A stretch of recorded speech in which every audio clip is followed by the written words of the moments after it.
Hello, everyone. I see a couple of notes in the chat. Shoot, it's good. I'm glad. Yeah, thanks. It is a new livery, I suppose. I didn't mean to change it up, but that's all right.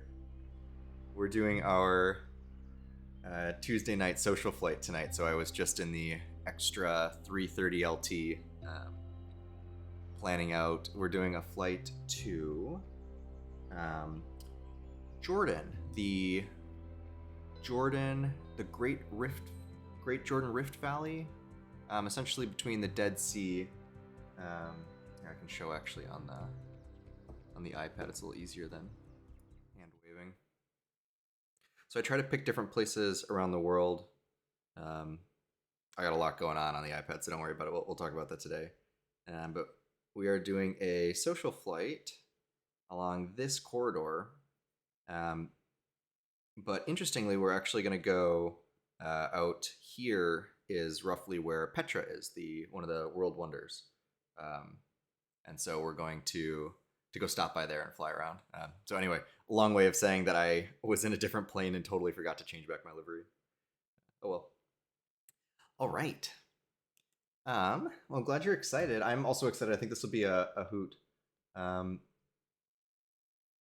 Why don't we? Oh, let me do my my normal intro before I forget. So I'll go back to here. This is good.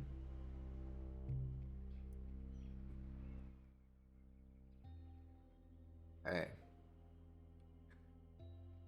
So hello, welcome.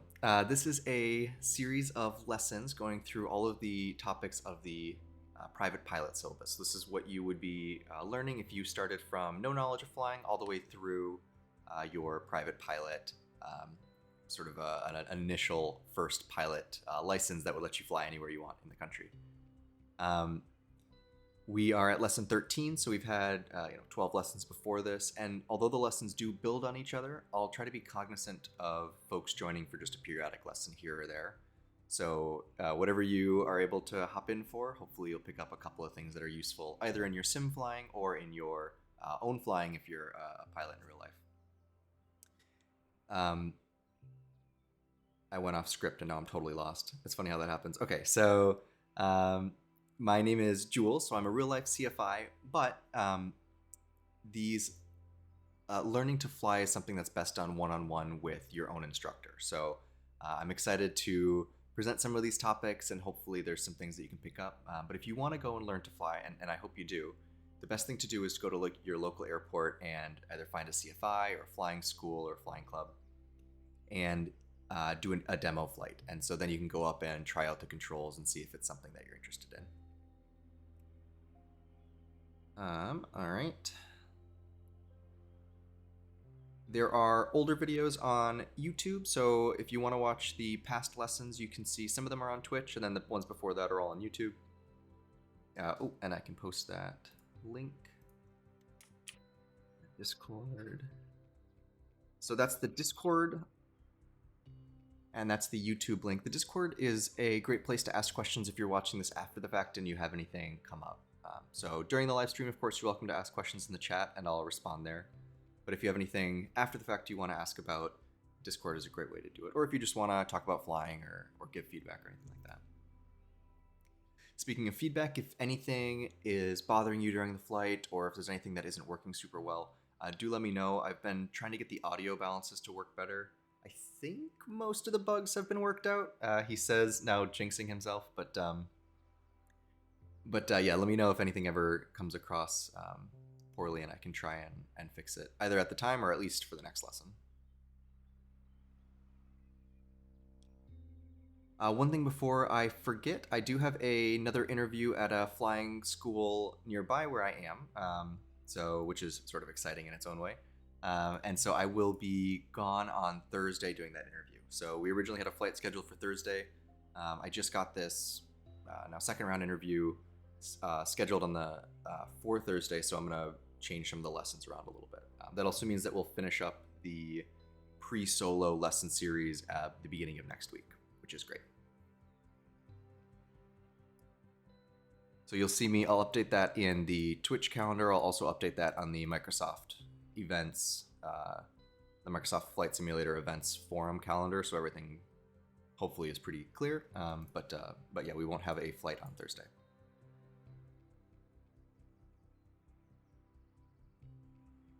All right, a couple of follow-up pieces from our last flight. One of them, I mentioned that I was frustrated with the GNS 530 implementation in the aircraft. You've probably heard me complain about this on several occasions now.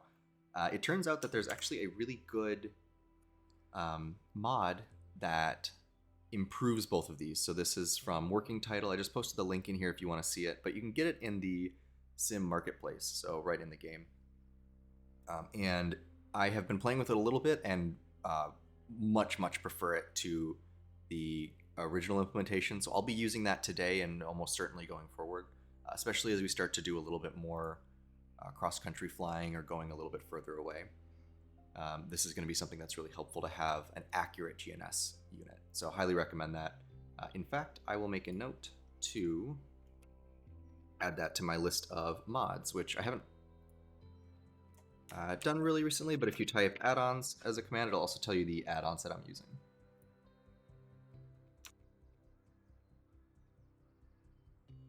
That's a good one to do. A couple of definitional type things that came up in our last flight. One of them was this idea of you have to do a standard weather brief, that Northwest Craft acronym that we talked about, that you have to do that whenever you leave the vicinity of the airport. And at least by the FARs. The definition of in the vicinity of the airport, I did a bunch of digging, and the general consensus is that it is intentionally vague. And so, some people will say it's leaving the airspace of the airport that you're at. So this class Delta we're in, we know has a 4 nautical mile airspace. And so if you leave that area, then that would be, actually the one that we're in has a 3 nautical mile airspace. But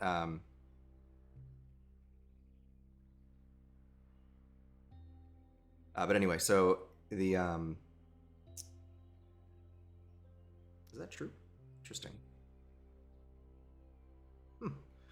Some Bay Area has some weird airspace things.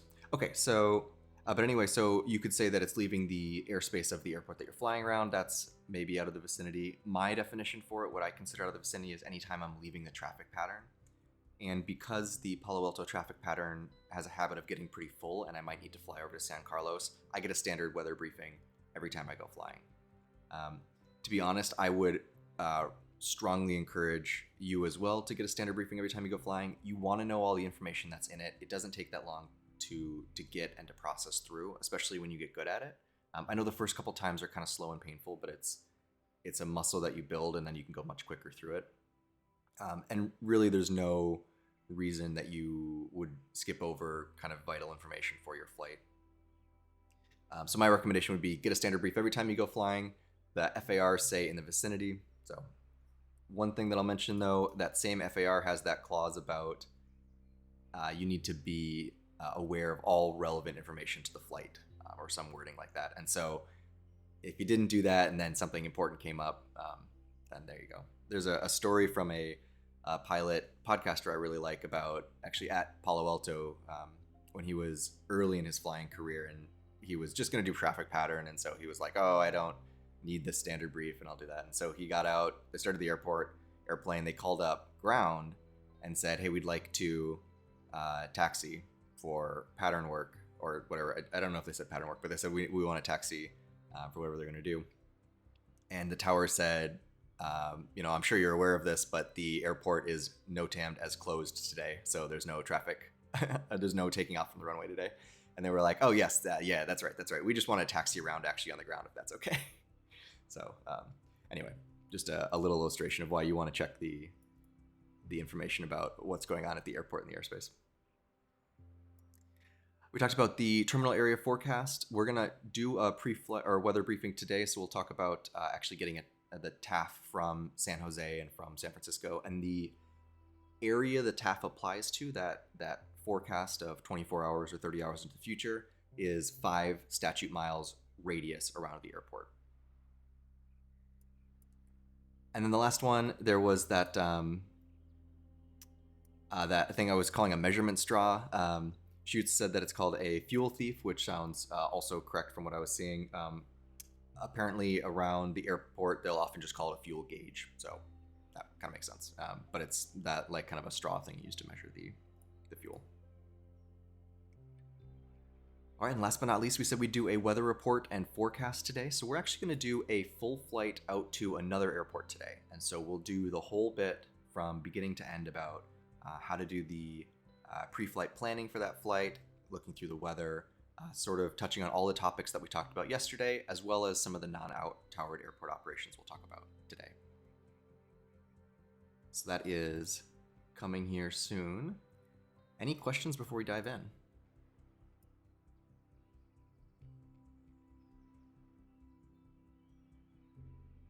Flip over to the iPad. So here we are in Palo Alto. You saw me flip between the sectional and the terminal area chart. When I tap the screen, it switches between the two so you can see the difference in detail. So let's talk about our objective today, and then we'll talk a little bit about a rough itinerary. Agenda? I was a program manager in a past life, so sometimes these words slip out. Okay, so develop knowledge of operations and traffic patterns at non-towered airports. This is going to be a lesson where we take that information and then immediately apply it to something we're doing. I think is a really good way to learn that kind of skill. So a couple of references here. These are all really good. There's a advisory circular about non-towered flight operations. I would consider this required reading. There was an accident in Watsonville, California. So actually one of the airports that I fly to semi-regularly. And a lot of it had to do with the handling of non-towered airport operations. So it was a sad reminder, but also an important reminder about how critical it is that we be following the standard operations and why they're important. So this is the FAA's official publication on it. Strongly recommend reading through it. It's not super long, but it's really, really good. AOPA has a non-towered airport one that's good. There's also Chapter 14, the PHAC, the AIM 4.3, and then of course this is topics that are all on the private pilot certificate. I'm sorry, the private pilot check ride. Builds on a couple of things. Builds on the towered airport operations, flying the traffic pattern and go-arounds, and the navigation charts in the National Airspace System. Plan is to do 1 hour of ground and then 1 hour of flight. I think that we may end up doing about an hour and a half of ground and about 45 minutes of flight, just making sure that we're not skipping over anything critical. This isn't meant to be a how do you plan a cross-country flight lesson. So I've already planned the route, and we'll just talk about the elements from yesterday's lesson that we see along that route. So we'll kind of call back to some of these things that we had already learned. But because we want to do a full weather brief and talk about all these things, it may take a little longer than an hour. All right, a couple lesson elements. Pre-flight, talk about getting weather. We'll talk about the airport frequencies, airport markings, lightings, a lot of the stuff we've already covered, so we'll kind of move through it pretty quick. The non-towered airport operations. So we'll actually talk about planning our pattern entry. We'll talk about using the radio, which is going to be probably the biggest new topic that we cover. And then just a reminder about safety considerations we talked about with approaches and landings. And then some common errors. So all in all, not a ton of new stuff, but a new application of a lot of information we've already covered. So it's kind of fun sort of taking all of these ideas we'd looked at for towered airports we've been using at Palo Alto, re-examining them in the context of a non-towered airport. And our actual flight today, what we're going to do is we're going to take off from Palo Alto, and you can kind of see my blue line here on the iPad. I'll get rid of the sectional so you can actually see it a bit better. And we're going to fly down to San Martin, Echo 16. So this is a non-towered airport. Before we go, we'll get a full weather brief. We'll plan out our, we'll look at the noise abatement for San Martin. We'll look at the pattern altitudes and plan our entry. And we'll kind of do the whole top to bottom of actually going to a non-towered airport. We won't talk as much about choosing the route, pilotage, and dead reckoning. These are the navigation type things we'll talk about in coming lessons. But for today, we'll really focus on, how do we prep ourselves to go to a non-towered airport and then actually go fly it. Okay.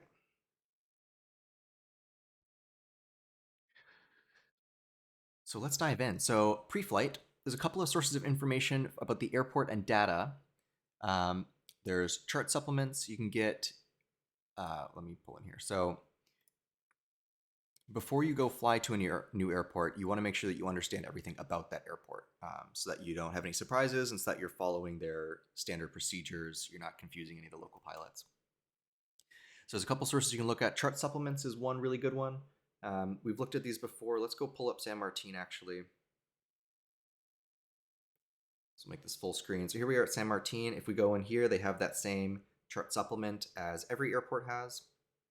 And so you can go in here and look and say, okay, here's the runway size.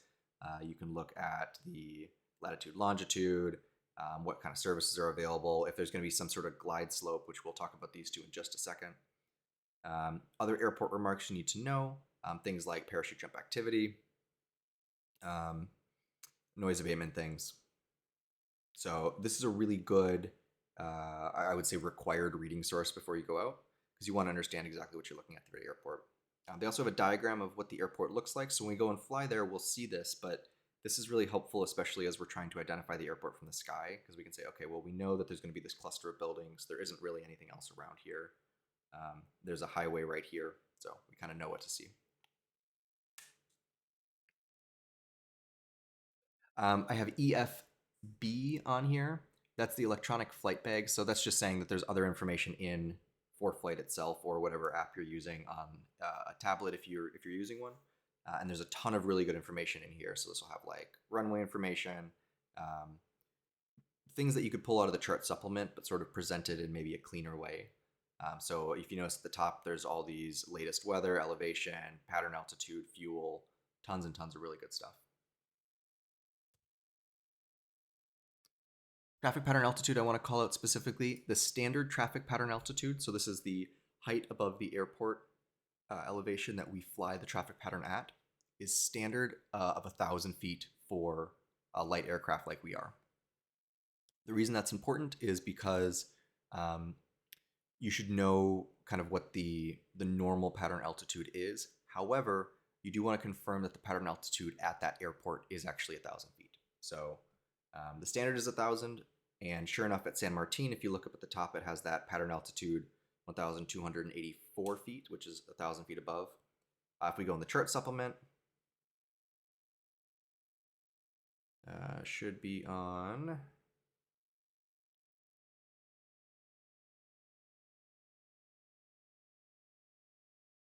I'm expecting to see it, but I'm wondering if it's not listed because it's standard. That may be the case. At any rate, okay, so we can find it on there. Standard traffic pattern altitude is 1,000 1,000 feet above the elevation of the airport, and at San Martin, that's the case. At Palo Alto, we have a pattern on the bay side that's 800 feet, and a traffic pattern altitude on the inland side that's 1,000 feet. So we have a little bit of both, and different airports have different patterns depending on their needs. A couple non-towered airport frequencies to be aware of. Unicom and CTAF are both pretty important. Not pretty important, they're both really important. So in the case of San Martin, you can see in the top right here, one, I can go into the frequencies down in this section, but also in this top block that I can't really highlight super well, but it's just underneath the search bar here. That says the Unicom frequency and the CTAF/Unicom frequency.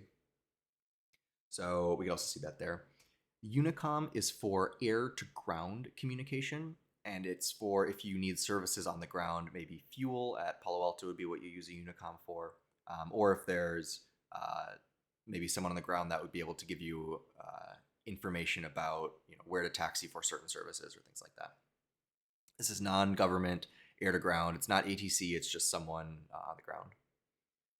CTAF then is for air-to-air, and this is Common Traffic Advisory Frequency. So this is for the purpose of providing advisory information about where you are. And we'll talk more about that when we talk about radio calls for a non-towered airport. The CTAF may be the Universal Communications Frequency, so that's the case at San Martin. It's the same frequency. It might be a multicom if there's a bunch of airports in the area that use the same frequency. Could be a flight service station. We'll talk more about those later. Or tower frequency.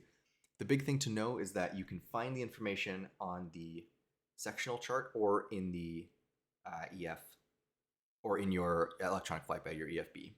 So if we go to San Martin, we looked at how to read these before. We know that San Martin then has this CTAF is 122.7, same thing that we just saw in the airport information here.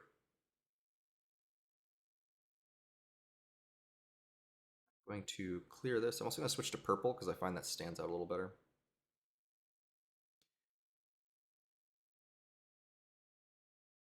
Okay. Some weather sources. The AWOS is the Automated Weather Observation System, or ASOS, which is Automated Surface Observing System, are ways of getting automated weather at a non-towered airport. So where we have the ATIS at a towered airport, that's updated by actual humans saying usually a human saying the current weather information. These ones would be more like the minute-to-minute sort of what is the current weather at the field based on a bunch of sensors. And it's usually like a digital voice reading it out. We'll call San Martin's and we can actually listen to what theirs says. Actually, let me double check that San Martin actually has a number. They do. Okay, so we can call it and we'll hear what theirs actually sounds like. San Martin has an AWOS. They're very similar. We'll talk more about this when we talk about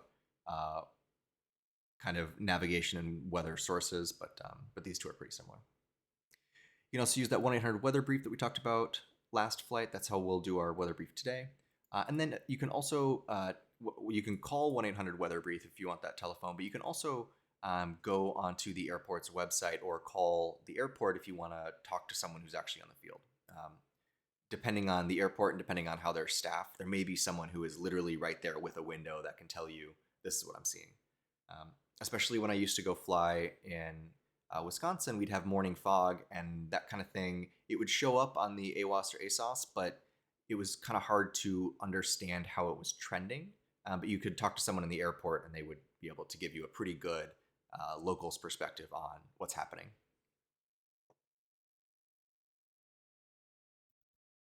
All right, let's talk about airport markings. So this is a new part of this. We're going to talk a little bit about, we'll go through these in order. The new piece of it is the segment circle. So these are, the segment circle is this shape here with some sort of wind indication in the center. So I call it the landing direction indicator. Or they might have the windsock there. These L braces are to tell you which direction the traffic pattern is for that airport. So we know that the traffic pattern can either be right or left traffic. Standard is that it's left traffic, but if there's an indication that it's right traffic, you should fly it right traffic. So what this is telling us here is if we're taking off this direction, then it would be right traffic. Or if we're taking off this direction, it's left traffic. This direction would be left traffic, and this direction would be right traffic. We'll see a couple of examples of these when we look at different runway setups, so this won't be the last time we look at this today, but let's do one example real quick just to see what we see.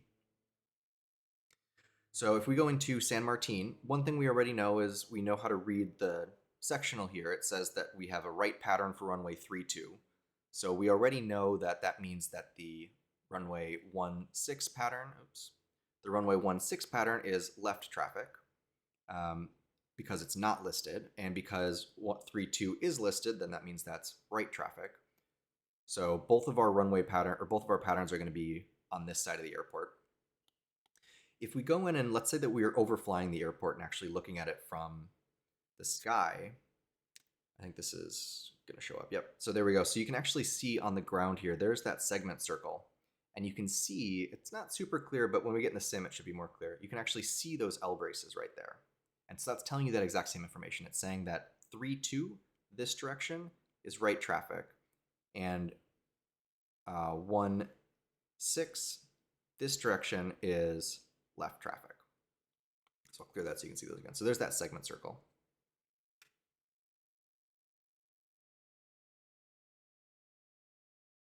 Okay, so that's one example of it. We'll see a couple more segment circles, so don't worry about if that didn't click on first glance. We're going to look at a couple more here. I'll just zoom to there. See a new message here.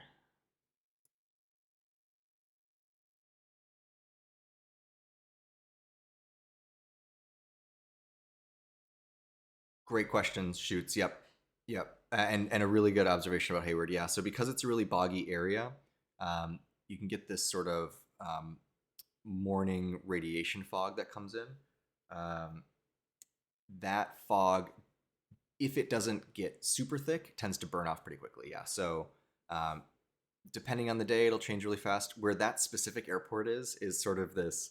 I don't exactly know what it is about the area around, but it tends to get even more foggy than the surrounding area, which is sort of a bummer for an airport location, but that's how it was. SFO has fog, but it's a different kind of fog. It's this coastal fog that can come in, and that tends to be a little thicker. The general rule of thumb is if you can get 15 knot winds, I think it's 15 knot winds. When we talk about weather in a couple of lessons, we'll talk about this more specifically, but I believe I can't remember if it's 5 or 15 knot winds. But there's a certain strength of wind that will typically lift that fog up. So if it is foggy at SFO, you need a little bit of strength of wind. Otherwise, the fog will really just stay, and it can stay. I mean, it'll burn off through the day usually, but it really can stay for a pretty long time. The Hayward fog is much more transient. Contrast that with Half Moon Bay, which if it's foggy on the coast, so SFO is right up here, and Half Moon Bay is right here. So this mountain range causes the fog to the left to be much thicker and to stay around, to have a lot more staying power. So one of the places we could actually have gone today for our flight was Half Moon Bay. We'll eventually do a flight over there because it's a fun destination. But yeah. Nice. Okay, cool. Those are Watsonville, which is down. Let me just turn on my aeronautical so I can point out. There you go. Watsonville's down. Oops, down here. So you get that same sort of coastal fog. Yeah, and then Hayward is the one, the bogs in Wisconsin. Yeah, that's a really good side by side of those two different types of fog. The other one that's really interesting is the Tool. I think it's called Tool fog. That settles in the Central Valley. So what'll happen in the Central Valley, this huge area in the middle of California, is if it's rainy or moist, all of that moisture will turn into fog altogether in the right conditions, and then the entire of the Central Valley will just be this sort of bowl of fog. It's sort of like the Hayward situation, but like to the nth degree. Kind of a cool weather phenomena. All right, let's keep going. So this is our segment circle. See a couple more examples of that. A couple wind indicators. We talked about these earlier, but there's the wind sock, tetrahedron, which points sort of aerodynamically into the wind. The wind T, which points into the wind like an airplane does, so it has that little vertical fin. There's a bunch of runway and taxiway markings. We talked about those in our towered airport operations lesson, so I won't go back onto those, but it's the same basic markings that we see at a towered airport. One new element here is the airport lighting. So the airport lighting, we talked a bit about the fact that beacons exist at airports. That's where that star shows up in the sectional. So if we go back to Palo Alto here, and we see we have this star on the map. So that star tells us that there's a rotating beacon. So for general aviation airports, it'll be an alternating white and green beacon that you see. And when we go to our night flight, I'm pretty sure these show up in the game. I'd be pretty surprised if they don't. There's also pilot controlled lighting. So if the airport has an L star, so Palo Alto has just an L here, but often an L star means pilot controlled lighting. So if we go and look at San Carlos, there's this L star. It just means that there's some more information to the lighting. So it may not be that it's pilot controlled, but often it is. And so that would mean that to operate the lights, you click your microphone on the, usually it's the CTAF frequency, a certain number of times to change the intensity. So if you are flying at night and you want to see the airport, you could light it up by clicking maybe 7 times would be high intensity, 5 times is medium, and 3 times is low intensity. So you might do like click 7 times to identify the runway from a ways away, get the lights really bright, and then as you get closer, you might dim it down to like a low intensity because it's already nighttime and you don't want that really bright light in your eyes. Both of these two, actually all of these we'll do a lot more with when we do our night flights. The last one here is the glide path systems. So we've seen this already quite a bit at Palo Alto. They have this VASI because it's just in a line. I'm sorry, the PAPI. VASI would be this setup where you have one in the back and one in front. And then if you're below the glide path, you're seeing red over red. So there's a couple of sayings, none of which I really like that much, but that's sort of like red over red. I can't even remember them. I'll look those up later because it might be helpful to someone.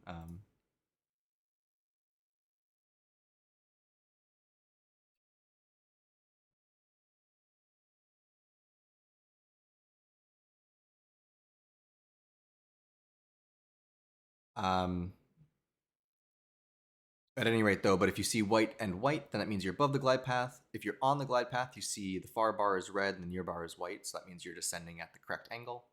And if you're below the glide path, then you're seeing red over red. In the PAPI system, it's a little bit more of a gradient. So if you're on glide path, you see 2 white, 2 red. If you're slightly low, it's 3 red, 1 white. Slightly high, 1 red, and then full red or full white for way too low or way too high.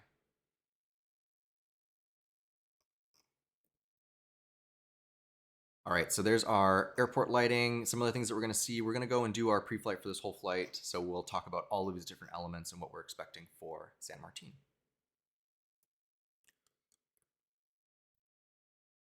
Quick check for questions. Okay. Let's jump into non-towered airport operations. So for actually getting into the airport, we want to talk about planning our pattern, planning for what the pattern is going to be, and then our entry into it. So one part of this is determining the active runway. So if we go look at San Martin, depending on which way the wind is blowing, because we want to land into the wind, right? And so depending on which way the wind is blowing, we either want to land this direction on 3-2 or this direction on 1-4, right?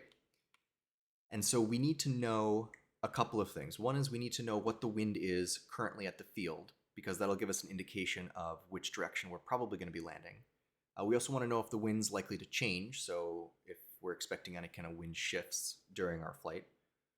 But then also when we get closer, we'll get the AWOS, so we'll get an up-to-date weather picture so that we know what the actual weather is, and we'll be listening for traffic at the field to see what runways people currently flying at the field are using. If there are people already landing one direction, unless, well, let me say this carefully. So typically the direction that folks are landing at the airport is also the direction that you want to land at. So if we fly down there and we hear people on the radio saying they're landing on 3-2, landing this direction, then probably we want to be landing 3-2 along with them to stay in that same pattern. I say probably when really I should say we definitely want to. The reason I say probably is that if the wind is a tailwind on 3-2, if people are just doing it wrong and it's unsafe, that might be a situation where you speak up on the radio and say, hey, could we switch to, or something like that. I've never come across that. Pilots are almost always doing the kind of reasonable thing for the wind. So it's not unheard of, but it's pretty uncommon. So typically we'd be listening on the radio. We want to hear what runway other pilots are using, and that would become then the active runway. It's the runway that's actively being used. And then we can plan our pattern entry around that. We'll go, when we do our pre-flight planning, we'll go and determine that active runway. Planning our pattern entry and using tools like ForeFlight. So there's two ways that we enter the pattern in a non-towered airport. If we need to cross the field, I should say. So if we are coming in on, okay, let me do this. So I want to open up some of these pictures. So let's say that we're coming in to enter, and this is left traffic pattern. You can see on the segment circle, we have our L's showing that it's left traffic for this one. We also can see that there's a parallel runway that uses left traffic for the direction that they're landing, but also it's right traffic the other direction. So this is, depending on which way you're going, right? But that's our segment circle showing us which direction the traffic pattern is. If we were going to enter to land in the same traffic pattern that's being shown here, and we're on this side of the runway, so we're already on the downwind side of the runway, we would enter on the 45 at a 45-degree angle to downwind, and then merge along with the other traffic in the pattern, enter base, and then final to land. So essentially what we're trying to do is we're trying to make ourselves visible to traffic that's landing, but also then see the other traffic that's in the pattern so we can slot ourselves into the flow nicely. So entering on the 45 is all about making sure that you're smoothly merging, and you can think of it like merging on the highway. It's a very similar sort of thought process behind it. In order to do that smooth merge, though, you need to be at the same altitude. So by the time you're on this 45 coming in to enter at the traffic pattern, you want to be at the traffic pattern altitude, because you don't want to be above or below. Otherwise, you may not see people or they may not see you. Remember, in our airplane, we have these high wings, and so we can't see up if we're too low. Or if someone else was coming in from above and dropped down in the traffic pattern, we wouldn't see them either. So we always enter the traffic pattern at the traffic pattern altitude.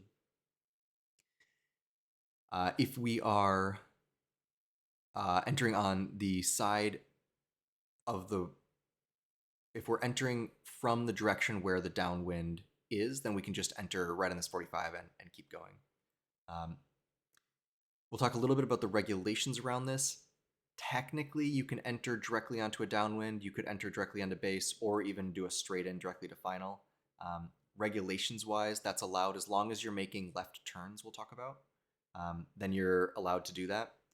It is strongly, strongly discouraged because it's an unexpected thing to be doing in the traffic pattern, and anything that's unexpected is something that can cause risk of collision or risk that others don't see you in places that they expect. So you'll remember that when we fly the traffic pattern around Palo Alto, whenever I get to a turn like this, I'm always looking kind of over my shoulder to make sure that there's no one who's entering on that leg or that someone's not doing anything weird.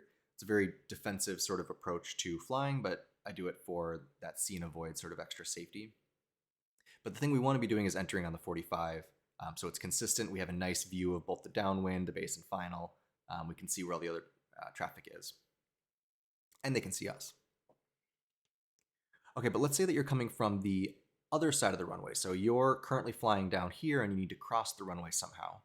That's where these come in. So this is ways to enter the traffic pattern from the other side of the runway. So essentially you're going to cross at midfield, and there's two ways to do it. One, ForeFlight calls a teardrop entry. I think that's a great name for it, and you'll hear that on the radio too. Teardrop entry, the idea is you fly pattern altitude plus 500 feet. You want to fly approximately 2 miles beyond the traffic pattern, turn back 180, I'm sorry, turn back, what was that, 225 degrees, so that you're on this 45 again. And during that turn, you're descending to traffic pattern altitude so that by the time you get on the 45, you're at traffic pattern altitude. And then enter on the 45 and complete your traffic pattern, just like we showed in this diagram, right? So essentially we're crossing here using that teardrop shape to get onto this entry here.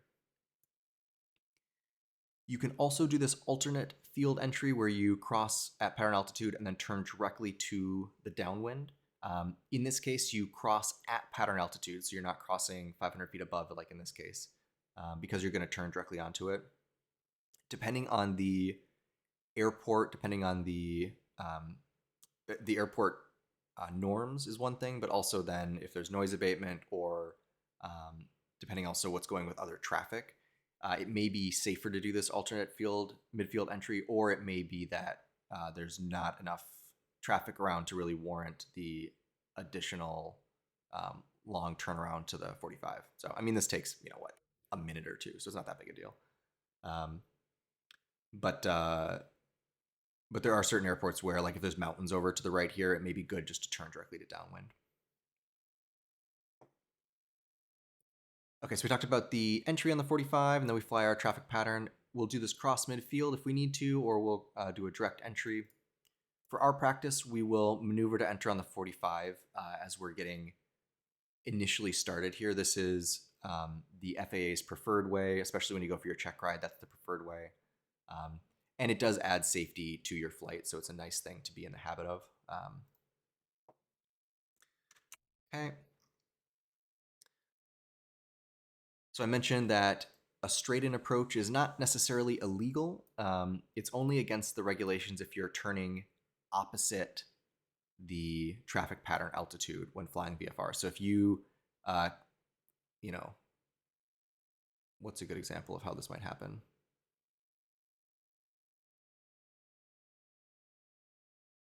So one would be if you did right traffic when it was a left traffic pattern. That would be a really classic example.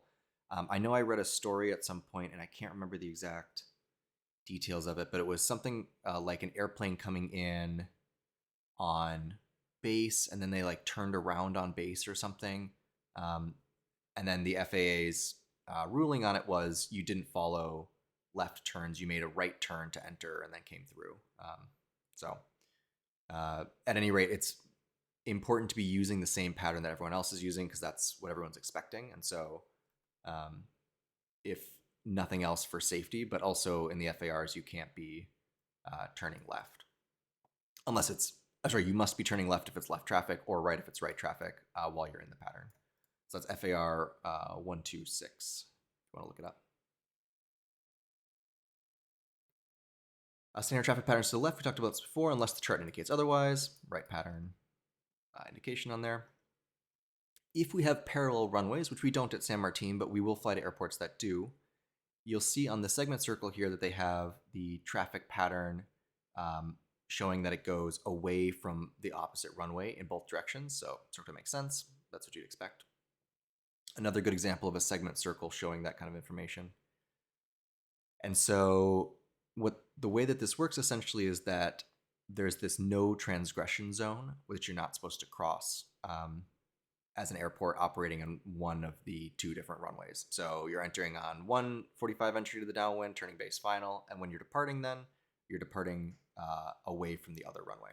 So we're trying to keep this safe area here. Especially on that base to final turn, it's important to make sure that you're not rolling out late because then you could be crossing into someone else's final.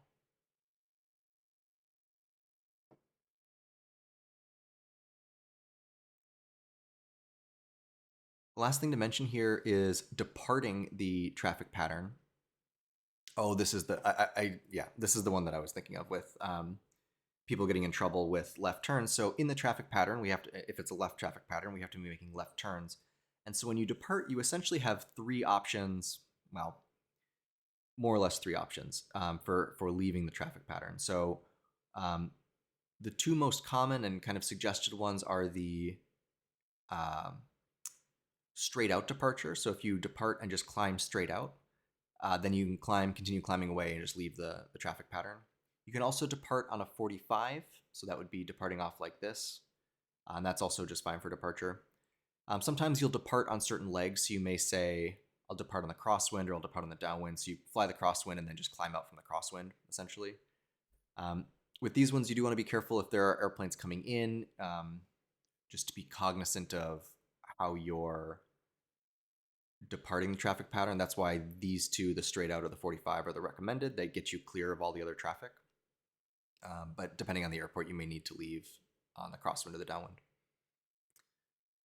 The reason I mention that is that one temptation, let's say that your destination is over here. So you take off and you say, oh, well, I'm just going to turn to the right and leave the traffic pattern to the right instead. And that's against federal aviation regulation. So you, in the traffic pattern, must only make turns to the left. So for departure, you can go straight out, no turning, or you can turn 45 degrees to the left for left traffic and leave that way. But you can't turn 45 degrees to the right. So if you did need to go to the right, instead you would do a straight out departure, climb out away from the traffic pattern, and then once you've left the traffic pattern, then you could turn right to your destination. Okay, so left turns in a left traffic pattern, right turns in a right traffic pattern. Enter on the 45, depart straight out or on the 45. You'll notice in that same thing that I said, so you have to be making left turns, left traffic pattern. A straight in then, there's nothing in the FARs that says you can't do a straight in. It's bad form, it's dangerous. It's discouraged is a very polite way of putting it, but really frowned upon. There are circumstances where it makes the most sense, and so, that isn't always the case, especially if you're doing practice instrument approaches. You'll hear people coming in for a straight in landing, because if you're landing on an instrument approach, often it's straight in.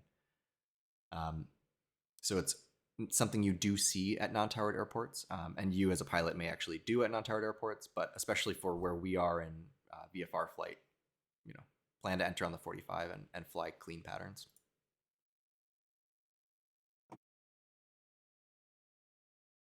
All right, let's talk about radio usage. So this is probably the most new piece of things. So we've kind of talked about these things. We haven't really talked about departing the traffic pattern. We talked a little bit about entry when we did our rectangular course in traffic pattern training. This one's how to actually approach the non-towered airport.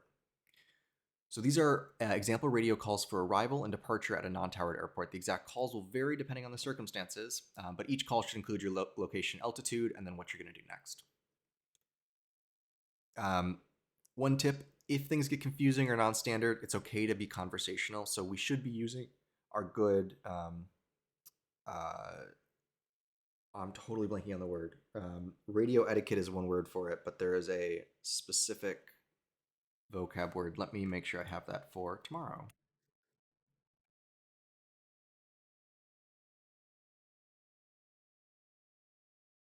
But we want to be using good radio etiquette.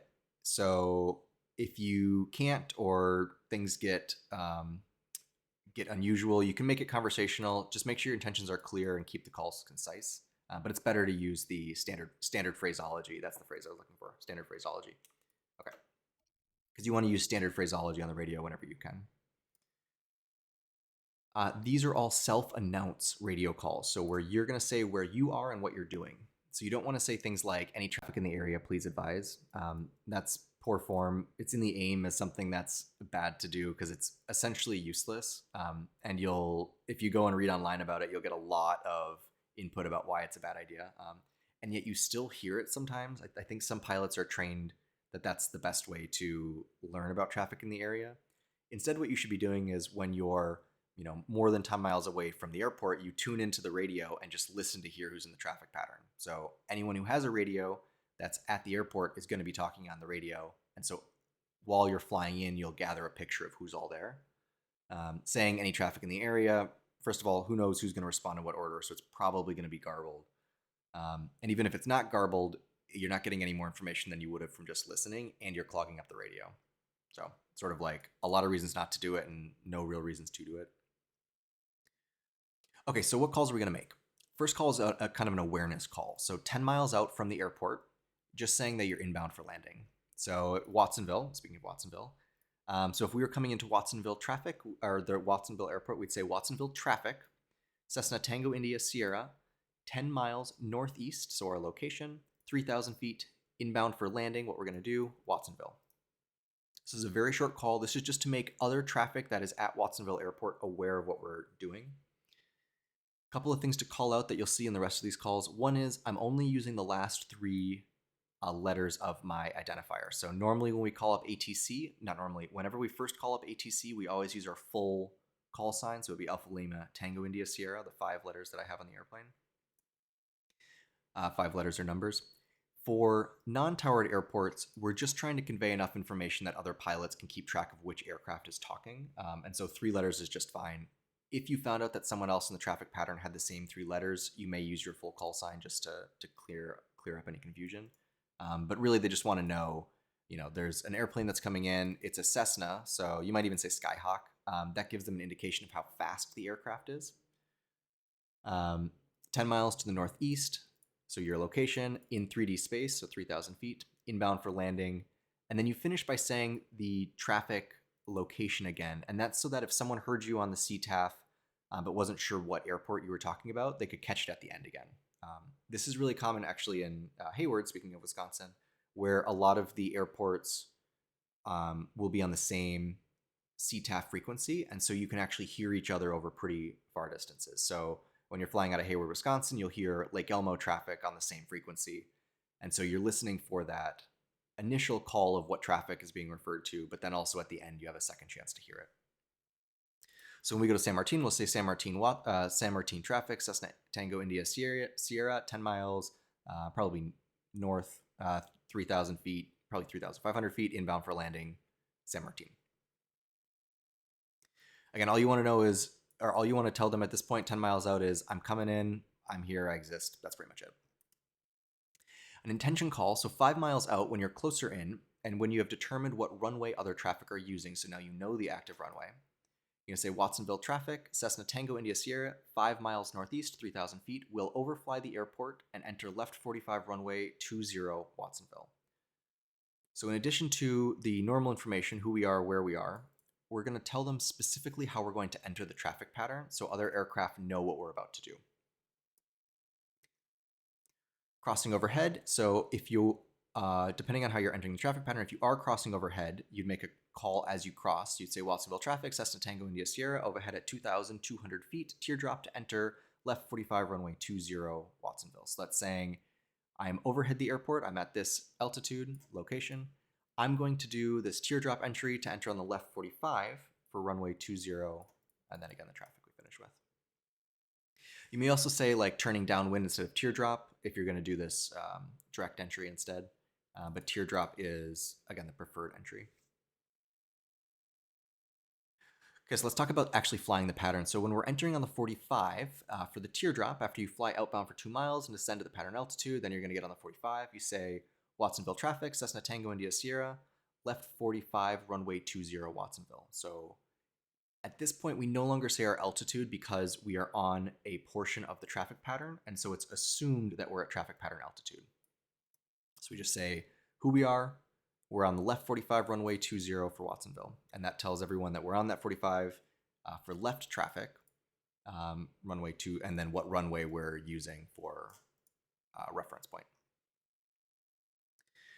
Downwind then, so after you leave the 45, you're on downwind, say Watsonville traffic, Cessna Tango India Sierra, left downwind, runway 20, Watsonville. Again, essentially saying just where in the pattern you are. One thing that you will hear some debate about is that you don't need to say left here, since everyone should know the traffic pattern direction. So for instance, at San Martin, we know that the runway 32 is right traffic. And so if someone says that they're on the downwind 32, so they're somewhere like here, that gives you all the information you need because you already know that 32 is a right traffic pattern. And so you don't need to say right downwind 32. You can just say downwind 32. A counterpoint to that, and the reason that I include it in here, is that IFR practice approaches for students flying or anyone flying instrument approaches into a VFR airport sometimes use opposite direction traffic. And so it's good to get in the habit now. Yes, it's an extra word on the radio communication that you don't technically need, But if you go on for your instrument rating, which I highly encourage, I think it's a great rating to add. The habit of saying which traffic direction you're going will benefit you. So something to keep in mind. On the base, Watsonville traffic, Cessna Tango India Sierra, left base, runway 20, Watsonville. I often will drop runway, by the way. These all say runway, but usually I'll say left base 20. On final, same thing, final approach 20. On final, we also say what our intention is. So full stop landing or staying in the pattern, or if we're going to do something unusual, something else. And that's just so that traffic behind you in the traffic pattern know what to expect you to do.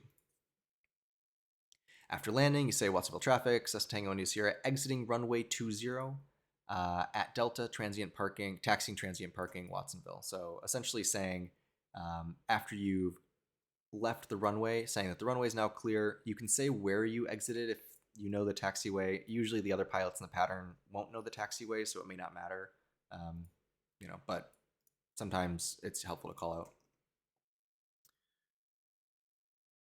out. You'll notice that for each of these, I'm saying the runway over and over that I'm using. So that's another way that people on the CTAF will hear and be able to know what runway is the active runway. Taxiing for departure. So now if we're going to be leaving the airport, Watsonville traffic, Cessna Tango India Sierra, transient parking where we currently are, taxiing runway 20 via Alpha for departure, Watsonville. You don't have to include your taxiway, like how you're going to actually taxi if you don't want to. If there's multiple ways to get there, it's kind of nice so other aircraft know. But most of the smaller airports, you could just say you're taxiing there. There's only one way to get there. If you need to cross an intersecting runway, or maybe there's two runways at 90-degree angles, you need to cross one of them, you say Watsonville traffic, Cessna Tango India Sierra, taxiing across runway 27 at Alpha Watsonville.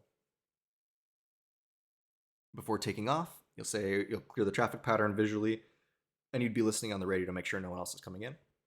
You say Watsonville traffic, Cessna Tango India Sierra, taking runway 20, then right crosswind departure, Watsonville. So this is our departure approach that we're going to say. And so we said that there's, this would be for left traffic. So this would be, we could say, so maybe we'd say straight out departure or departing on the 45 or departing left crosswind in this case. One thing you'll hear sometimes on the radio is this like taking the active phrase instead of the actual runway number that's being taken. You might also hear that like after landing, you might say, clear the active instead of clear runway 20 or whatever runway it is. This is one of the more frustrating things for me to hear on the radio because the active doesn't mean anything. It's just as much time as to say the runway number, and it is useless to other pilots. Plus, if there's multiple plausible runways, like let's say that the wind's coming at a 45-degree angle between two 90-degree runways, you could be flying out of either of those just as likely. And so saying the active conveys nothing to everyone else about where you're going to be. So really get in the habit of saying the actual runway number that you're approaching. And also you can make fun of people who say the active. Okay, so during the upwind climb, so as you're climbing up from the traffic pattern, Watsonville traffic, Cessna Tango India Sierra, departure leg, runway 20, then right crosswind departure, Watsonville. So where we are now and what our intentions are. On the crosswind, Watsonville traffic, Cessna Tango India Sierra, departing right crosswind from 20, 1,300 feet, climbing Watsonville. And then the last call as we're leaving, Watsonville traffic, Cessna Tango India Sierra, 3 miles west, 2,700 feet, climbing, departing to the west, Watsonville. Sometimes you'll hear folks on the radio say last call here. So it'll be like at the very end of that whole call, they just say last call. And the idea behind that is that you're conveying that you're leaving the CTAF frequency, so no one is going to be able to talk to you or they won't hear from you anymore there. The general consensus is that's bad practice because if you say you're departing to the west like this, that conveys the same information. It's clear that you're not coming back to the airport. It's also clear that you're no longer going to be making CTAF calls because you're departing. And so there's really no need for the last call. It just clogs up the radio. But you sometimes hear that there. This is less aggravating to me than the taking the active, although both of them are good to avoid. All right, there's radio usage. So we're going to practice this every time we come in. Couple key ones: 10 miles out for the awareness call, just I'm coming into land, here's where I am now. Intention call, 5 miles out, where you're saying specifically how you're going to enter. And then every time you cross key points or key legs of the traffic pattern, or as you're leaving the traffic pattern, then you're making a call. Any questions on that before we keep going? And while I wait for questions, just a reminder of safety considerations we talked about with approaches and landings, things like wake turbulence, right-of-way rules, runway incursion, awareness of other operations like parachute or gliders. Whenever you go to another airport, you want to be thinking about how you're going to be safely operating at that airport.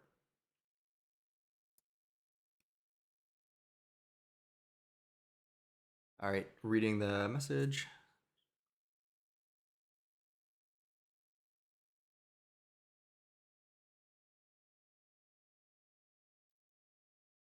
Good question, Shoot. So Shoots is wondering about folks on the radio using maybe more vague or advanced language that doesn't translate well to a general aviation pilot, or if they're giving callouts that are super fast or garbled, poor enunciation on the radio.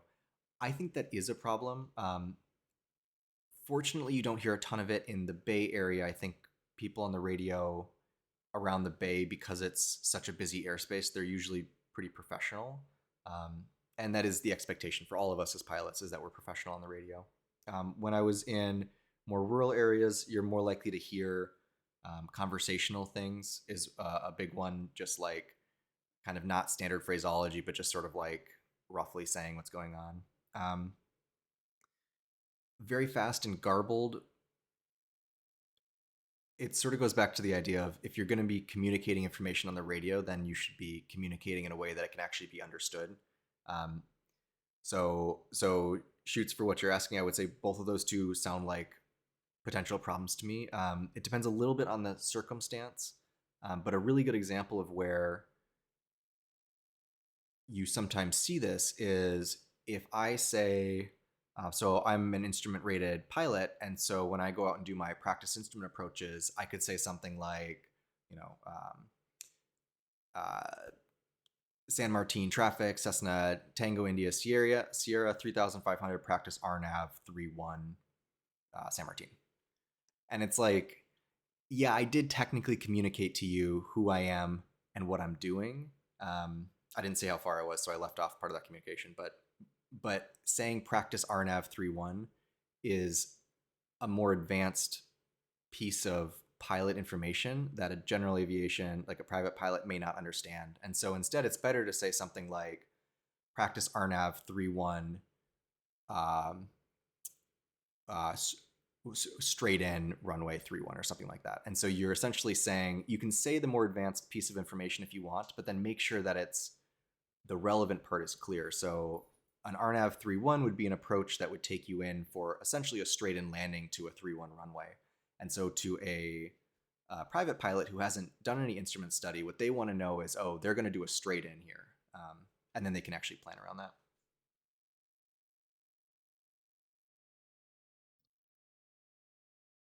Yeah, sometimes the callouts sound like a METAR, and like just that they're like super disciplined about how they do the callouts. Honestly, that may be a good thing, depending. I mean, if it's not intelligible, that could be one thing, but there's a certain rhythm on the radio that eventually you'll pick up and will be easier to understand. Just like picking up the METARs at the airports. I'm sorry, the ATIS at the airports. Like, it takes a little bit, but then once you can get the flow, the amount of information being conveyed with very few words is really helpful. So an example of that would be, we talked about radio usage and saying things like, left base runway 20.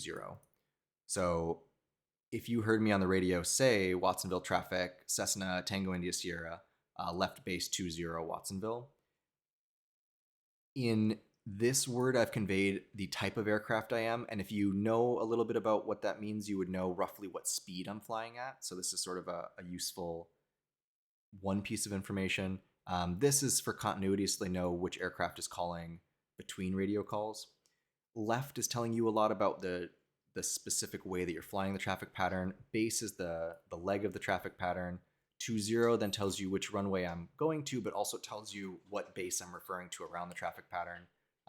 And then this is just for making sure that it's clear who you're talking to. So it's condensed and it can be really quick, um, but over time you start to be able to parse it out really fast.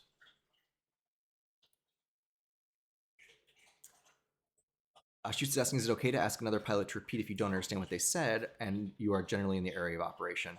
Yes, I would say so, um, especially for safety. One thing to consider is if you, um, so when you're flying into an on-target airport, you want to be listening on the radio and building up a picture of what's going on before you get there. So the first time you hear it, you may go, "Oh, there's someone there," but like not maybe catch exactly what they're doing. But hopefully, you've been listening for a couple of miles, and so as they're flying through the traffic pattern, you'll hear more call outs and you'll be able to build up that picture.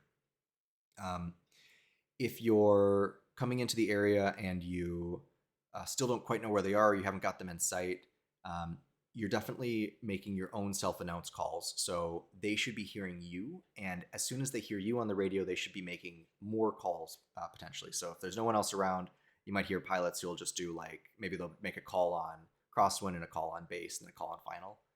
But if they hear you, they'll probably do every single leg around the traffic pattern. Um, but yeah, I think if things get confusing and you need to get more conversational, you can ask them, aircraft, uh, whatever information you gathered about them. So if you caught their end number, that's great. But if aircraft 3 miles out, say again. And I think that's a very reasonable thing to ask. They aren't obligated to respond to you, just to be clear, because it's a self-announced system. But typically they would, right? Just because you're politely asking and they want to make sure everything's safe about the flight. Does that kind of answer the question? I think it starts to get a little tricky if it's like if you have another pilot that's flying in the same practice area as you and you're just trying to avoid each other. That kind of communication isn't really what the radio is for. It's typically better than to find a different practice area, so you're not really that close in conflict. But if you're talking about like coming into the traffic pattern or that sort of thing, yeah, and you'll also get a little bit of back and forth to decide the best way to do this. So, for instance, I had a situation. I was flying into an airport in the Central Valley, and I was going to do a teardrop entry to the airport, but there was actually someone who was coming in from the opposite side of the airport, and they were going to enter on the 45. And so um, I sort of said, I did my 5 mile out intention call and said, I'm planning on doing this teardrop. And the guy on the other side, who I had been listening to his locations on it, and I thought the spacing was going to work out, but he had a faster plane than I understood. And so he said something like, oh, I'm sorry, he had a slower plane. At any rate, what ended up happening is we just sort of had a quick back and forth on the radio to figure out what makes the most sense for entry. So something like 5 miles out, I said, uh, crossing midfield for a teardrop entry on the 45 for right traffic 222 or something like that. And then he got on the radio and said his location and said entering the 45 right traffic 22, aircraft intending to cross midfield. Um, you know, are you comfortable with a direct entry on the downwind or something? Essentially asking like, yeah, I know you're planning to fly out and around, but I'm going to be in that airspace and I don't really want to have us both flying in that same general area. Do you mind cutting that off and just doing a direct entry? And so I told him, yeah, that's totally fine. I can do that. I think my response is probably something um, like Roger can do. Cessna Alpha Lima Tango India Sierra will cross midfield, enter direct downwind 2-2.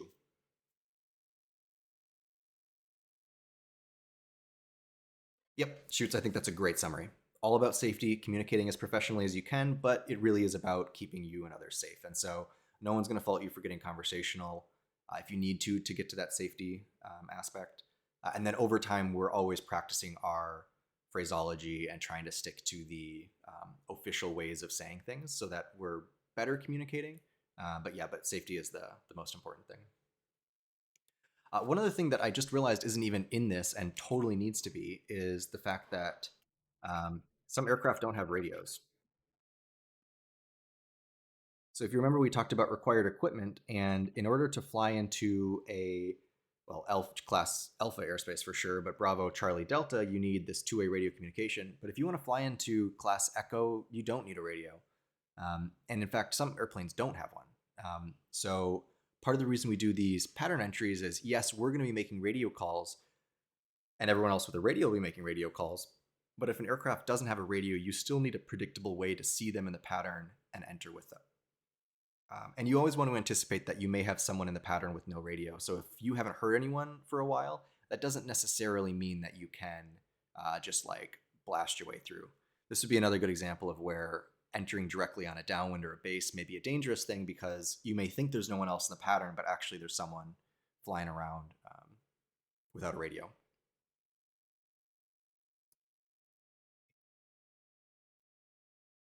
So yeah, one last thought on the radio. We talk about it as a key component for safety and communication, keeping it professional. We also don't want to get snippy on the radio.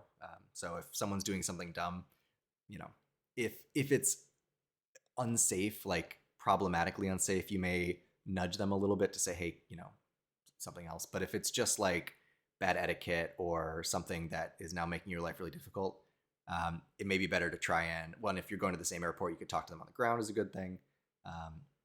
But yeah, we don't want to be using the radio to choose someone out. Some pilots get real aggressive with that. And you never know, someone may be a new student and they're just trying their best to figure things out. Okay, a couple common errors: forgetting radio calls, selecting wrong runway or inappropriate entry procedure to the pattern, and then lack of awareness of other aircraft. Again, that goes back to some aircraft don't have radios.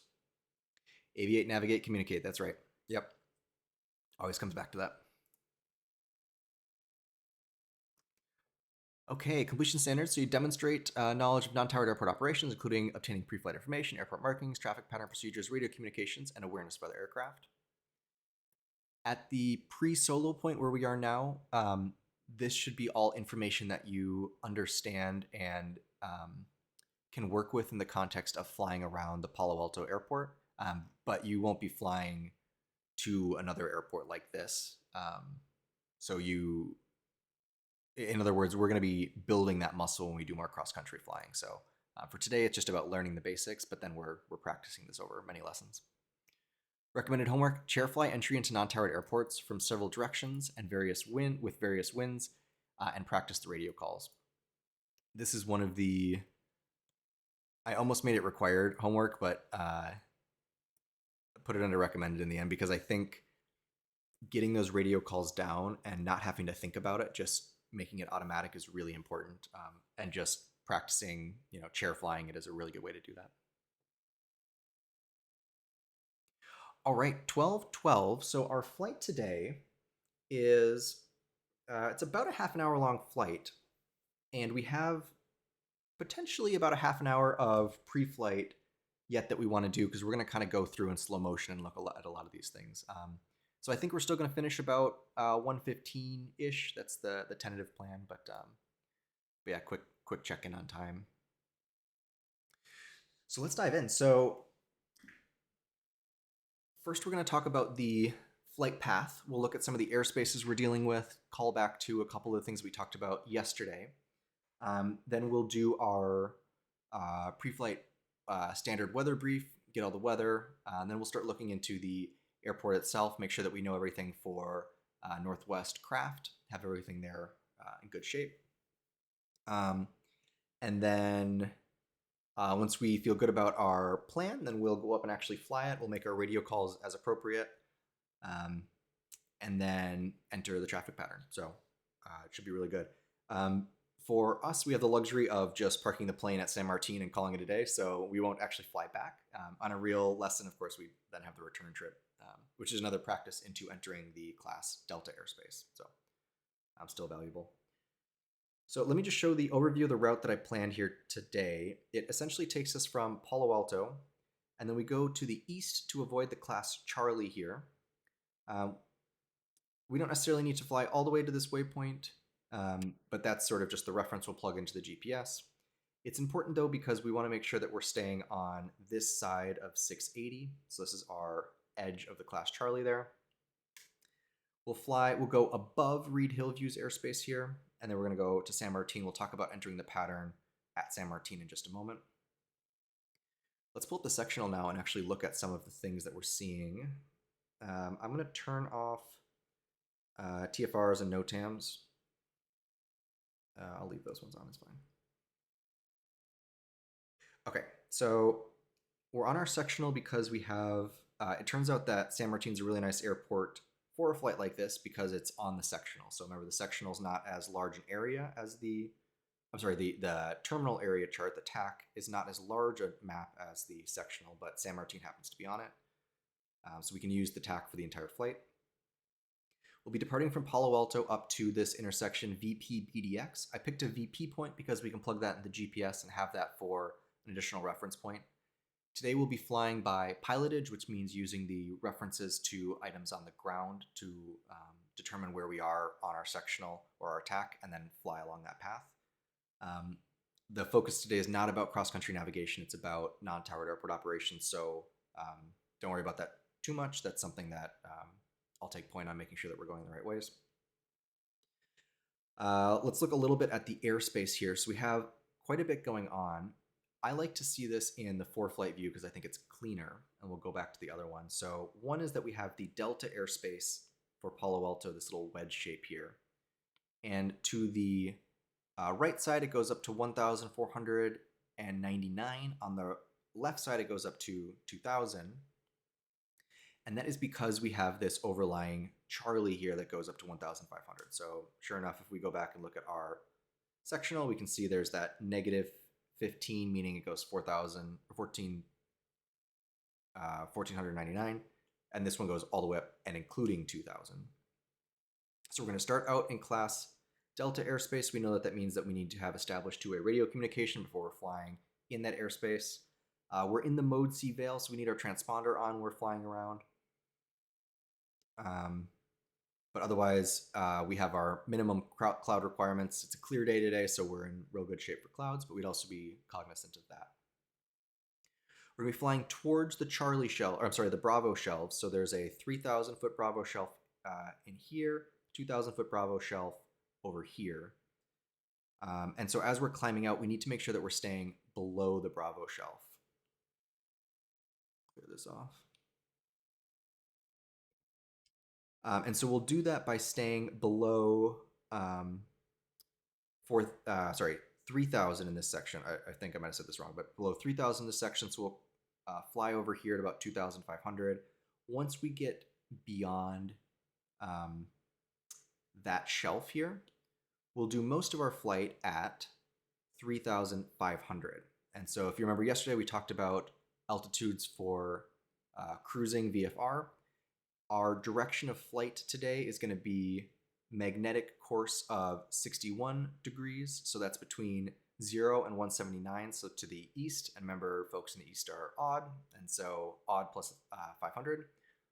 And then our next leg here is going to be a course of also between 0 and 179. So again, to the east, folks in the east are odd, and so odd numbers plus odd thousands plus 500. So we can use 3,500 for this flight. That ends up working out pretty well for airspace as well. So I like to record that in for-flight. You don't necessarily need to do that. When we do our cross-country planning, we'll include that in our navlog. So we'll have a little bit more of a structured way to do that. But we'll put 3,500. Let's say we can cross there at 3,500. So, okay. And then we'll use 3,500 for our cruising to San Martin. Let's go back to our sectional. So what else do we have in here that we need to know? A couple of roads that we have for reference points. This is airspace that we've been flying in, so you'll recognize the Dumbarton Bridge. We have this Charlie airspace that we need to avoid here, and it turns out that the area of that Charlie is essentially along these salt flats, so we typically just stay to the north of that. It's a little bold to be flying directly along the Charlie, directly along any airspace line, to be honest, because the location that ATC has you at is going to have some margin of error in here. And so, while your aircraft may be here right on the outside of the Charlie, it could register to ATC as anywhere around here. And if they see you as inside of the Charlie, then you could get in trouble for that. So we just want to give a little bit of margin around that. Okay, so we'll fly out. Again, we're going to stay to the east of this highway. Other things that we're looking for along the way, we have a couple of obstructions here, so we're going to stay above all of these. We do our cross-country planning. We'll talk more about the altitudes for all of that. Glider operations in and around here, so we want to be cognizant of those. We could keep an eye out for this golf course, make sure we know where we're going. These airspaces for the Bravo are all going to be above 3,500, so we're looking good for that. We do have the Charlie to worry about, but we'll stay on the outside of the highway. At Reed Hillview, you notice that Reed Hillview's airspace goes up to 2,000. We're going to be at 3,500, flying over the Reed Hillview airspace, and so we don't technically need to talk to them. In a later flight, we'll use flight following, which would be ATC giving us guidance along the way, and traffic advisories along the way. And then we may, depending on how they want to hand us off, they may hand us off to Reed Hillview. But for today, we can just fly over. We're not entering their airspace. We don't have to establish communications. We'll fly down. There's mountains in this area, and so we'll see these while we're flying, but we want to be cognizant of, if we fly too far to the right, we're going to be 1,000 feet over these mountains, which is okay, but one, it can get bumpy as you cross mountaintops like that, and also it's out of our way. I mean, there's no reason for us to go that direction. Okay, so that's the rough flight plan. Nothing else really on the sectional that we want to be careful of. The flight path takes us away from the corridor. This is kind of the way that most of the traffic comes into San Jose. So it takes us around all of that, but good to be aware that that's there. And of course, the shelf here is 3,000. So if we got too far to the west, we would be crossing that shelf too. Looking at actual San Martin itself, there is the town of San Martin we're going to see over here. Again, when we do cross-country navigation, we'll talk more about what you're looking for as you approach. But we also see that they have parachute operations. So we want to be cognizant, listen on the radio for anyone announcing a parachute drop. And then we know the traffic already. Runway 32 is right pattern, which means runway 16 is left pattern.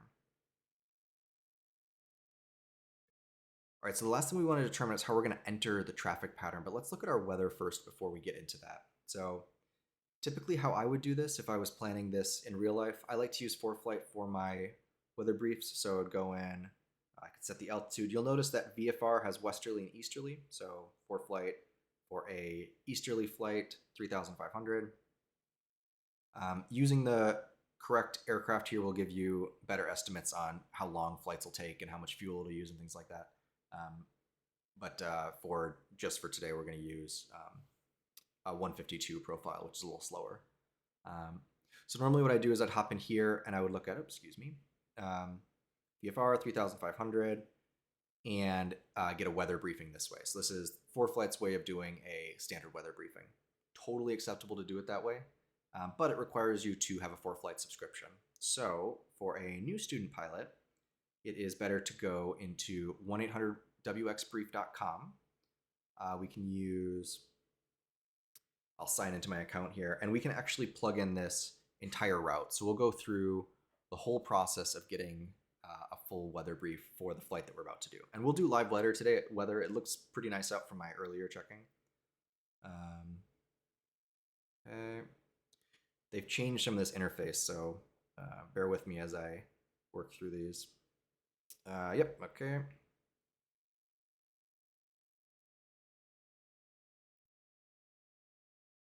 Okay, standard brief. Aircraft numbers, this would be your N number. I'm using an aircraft, a different aircraft that I often fly, just so that I'm not going to actually file this all the way through. If we were going to file the flight plan, this is also how we do it.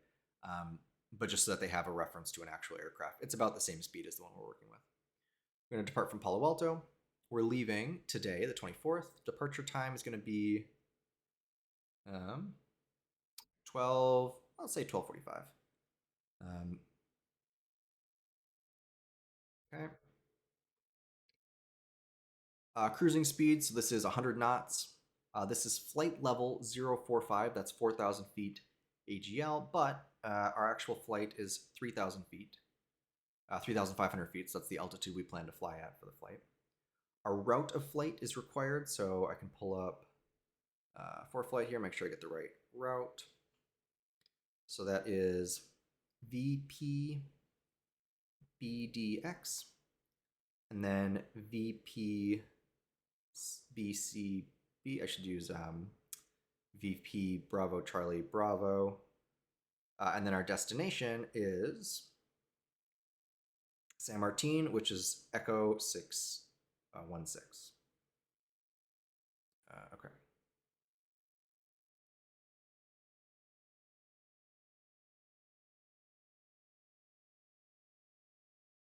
Oh, okay. This is not quite the interface I'm expecting, but that's okay. It seems better, so I don't mind that. Briefing corridor, how wide the corridor we want to use is. 50 nautical miles is fine for us. 100 nautical miles for the Winds Aloft corridor. I want to include the graphics, next-gen content. Plain text translations are really helpful as you're first learning how to read these, but it's better to be in the habit of not using plain text translations. So for today's, that means there's going to be some abbreviations that you may not have seen before. You can search those abbreviations here as just like an approved contractions list. As well as when you're first reading the METARs, you may need to look some of the things up. It's worth looking those up, even though it takes more time initially, because as you start to get better at reading them, you can read them in blocks. And I'll show you what that looks like, especially on the TAF. And when you can read it as a whole block of information, then you can see what's changing more quickly. So when you read it as just plain text, it's harder to build a picture. I'll show you what I mean by that. What I mean by that in a second. Okay, I don't know what this is. Oh, adverse weather conditions are on the route. All right, we'll leave that on. There might be some parts of this that I just breeze over because it's not part of a standard weather brief. They're just including for extra information. Only include the most recent METARs. We could look at previous ones, but we just want the latest weather information.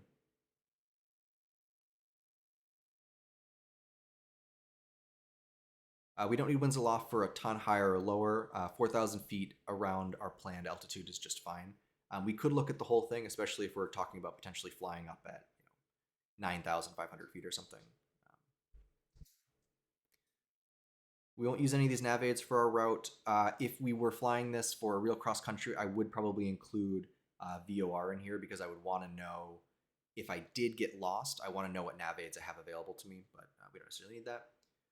These are the different types of NOTAMs you can select. I've deselected a number of them that are relevant only to IFR flights.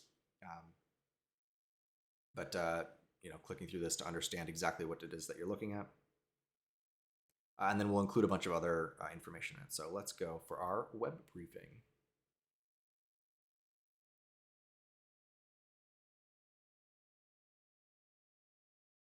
Okay, not a great sign.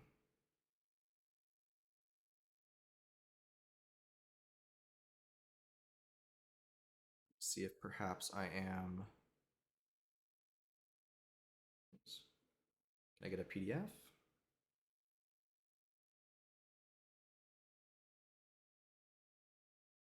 Okay.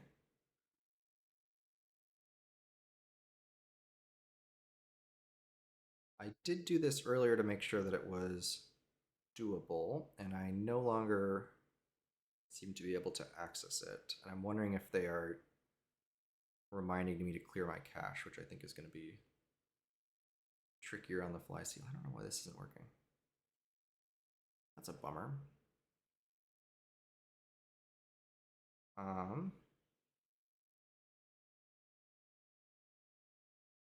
Okay, so I'm going to do it as a flight plan and see if we can get this brief in a different way. Oh, that's so weird.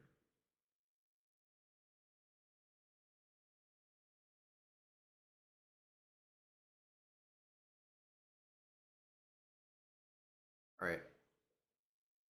Well, we may need to do it as for flight anyway, but we can do this at least.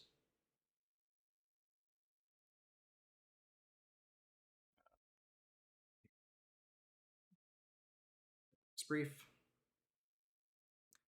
the quick cache clear.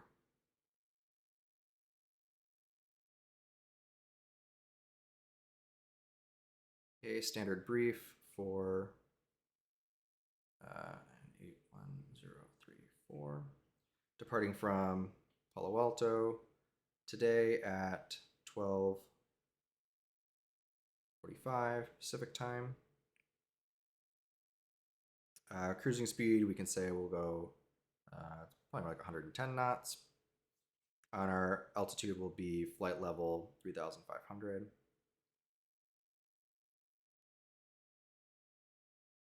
And okay, let's pull this back in. We have VPBDX, VPBCB,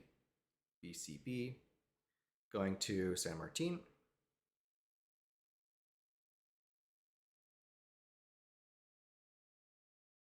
Okay, same settings as before, and web. Okay, that's encouraging.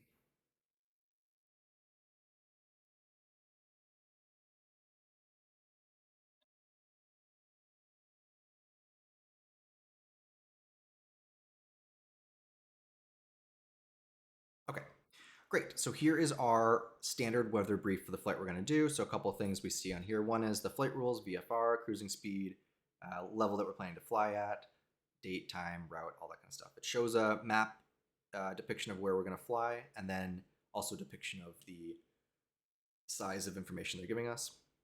Standard brief type, we talked about that. Basically the settings that I chose and what's included and excluded. Okay, so one thing we talked about yesterday is airmets and sigmets. So here's an indication of the different airmets and sigmets that are in the area. It looks like there is an active airmet Sierra outside 60 minutes around that area. So if we go back to ForeFlight, we can actually see where that Sigmet Sierra is. And that is all of this going on. So that's a turbulence Sigmet. So it's a little further than we're going to be flying. Shouldn't affect us for the flight, but good to be aware. No TFRs for this flight. No closed or unsafe NOTAMs. That would be where they would say like the airport is closed, for instance. No convective sigmets, no sigmets. There is that airmet Sierra off to the side that we saw. That is on the other side of the mountains we're going to be flying on, so good to be aware it's there. I wouldn't expect it to impact our flight. And there's additional information about specifically what it is that they're giving us a airmet Sierra for. No mountain obscuration, icing, or freezing level. This is a chart that shows us the freezing level. If we're going to be flying IFR in the clouds, that's where we'd be concerned about picking up that visible moisture and turning it into ice. VFR, we don't fly in the clouds, so good to be aware of, but not as much of a concern.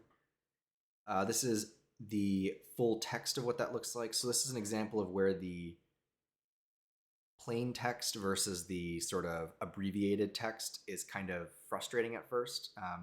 So we won't worry about the freezing level for this flight, but these are good ones to start practicing how to read what they're saying. Okay, no other airmets there. No urgent PIREPs. There was a PIREP nearby that I wanted to look at, but that's okay. We'll look at that on ForeFlight. I think it was a little further away, kind of in the Central Valley. No other severe weather, no volcanic ash, looking good.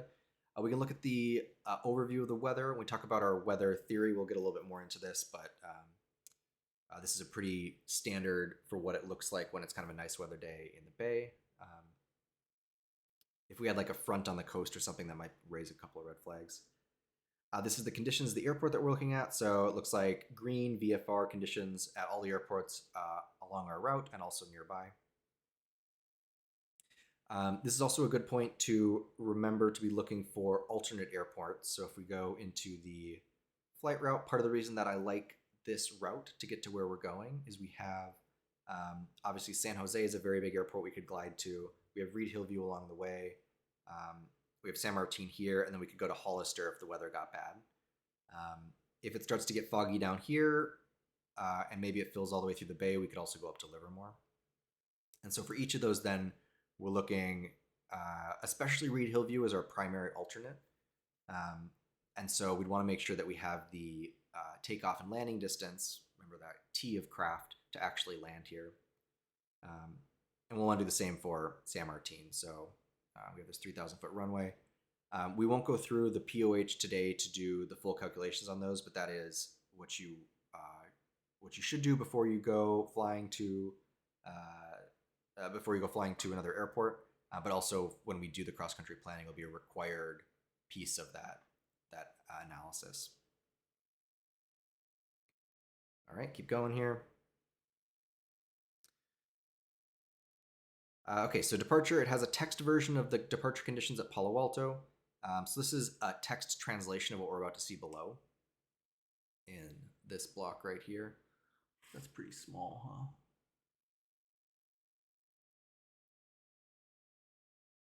Let's see if I can do this.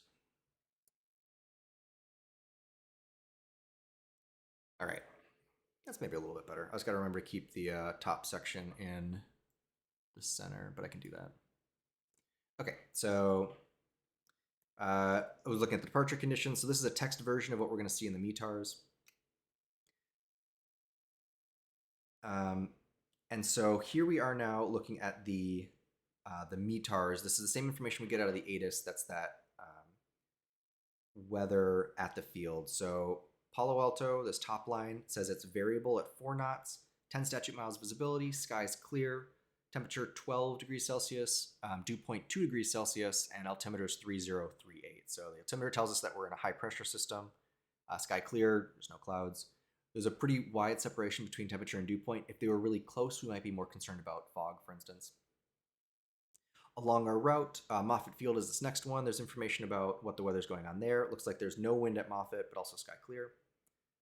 And then some other pieces of information. Again, all things to be starting to look up and understand what they all mean.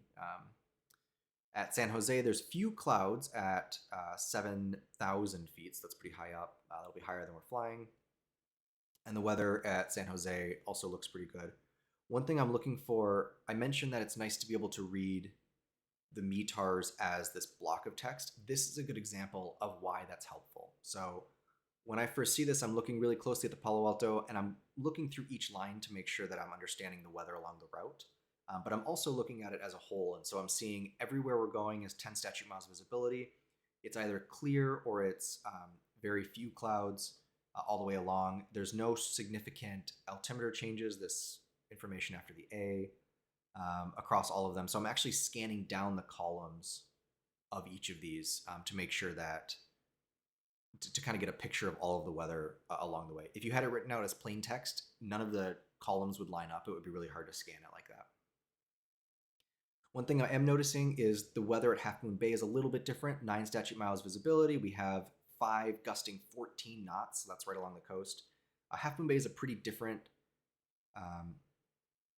set of weather conditions that happen because it's along the coast and it's on the other side of the mountains.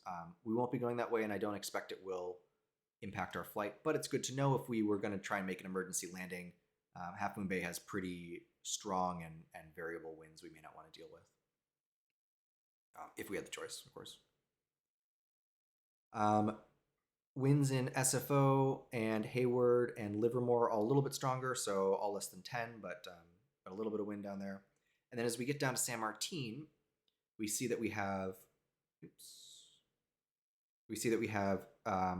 340 at 5 knots. So again, that's true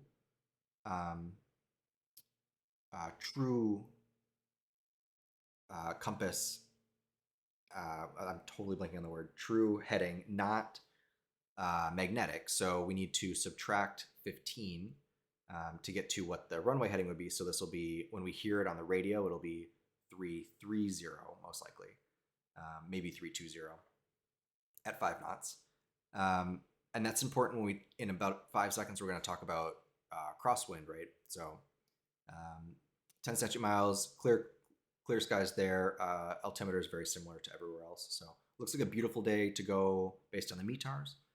Let's start looking at some of the forecasts. So that's our current weather, looks good, but we want to make sure that the weather's not going to develop in a bad way. So cloud coverage is one really useful reference. Looks like sky clear. I'm looking just kind of at the right side here. Oops, right over there. So we have sky clear in the bay, and then as we move through the day, this is all UTC time, and it's all starts at certain valid from time. So subtract 8 from 21. So that's 13 is 1 p.m. Pacific time. So at 1 p.m. Pacific time, we expect it to be skies clear where we're going. We see how it develops throughout the day. There's also this visibility, surface, winds, and precipitation, another really, really useful chart. Same sort of thing. It has a certain valid time, so starting at 1 p.m. And you can see these wind indications essentially not lining up at all, and the flag not at the end there means that it's 5 knots of wind. So it's really light winds everywhere. The wind isn't really kind of aligning in a particular direction. And then as we look at how the weather changes throughout the day, we can see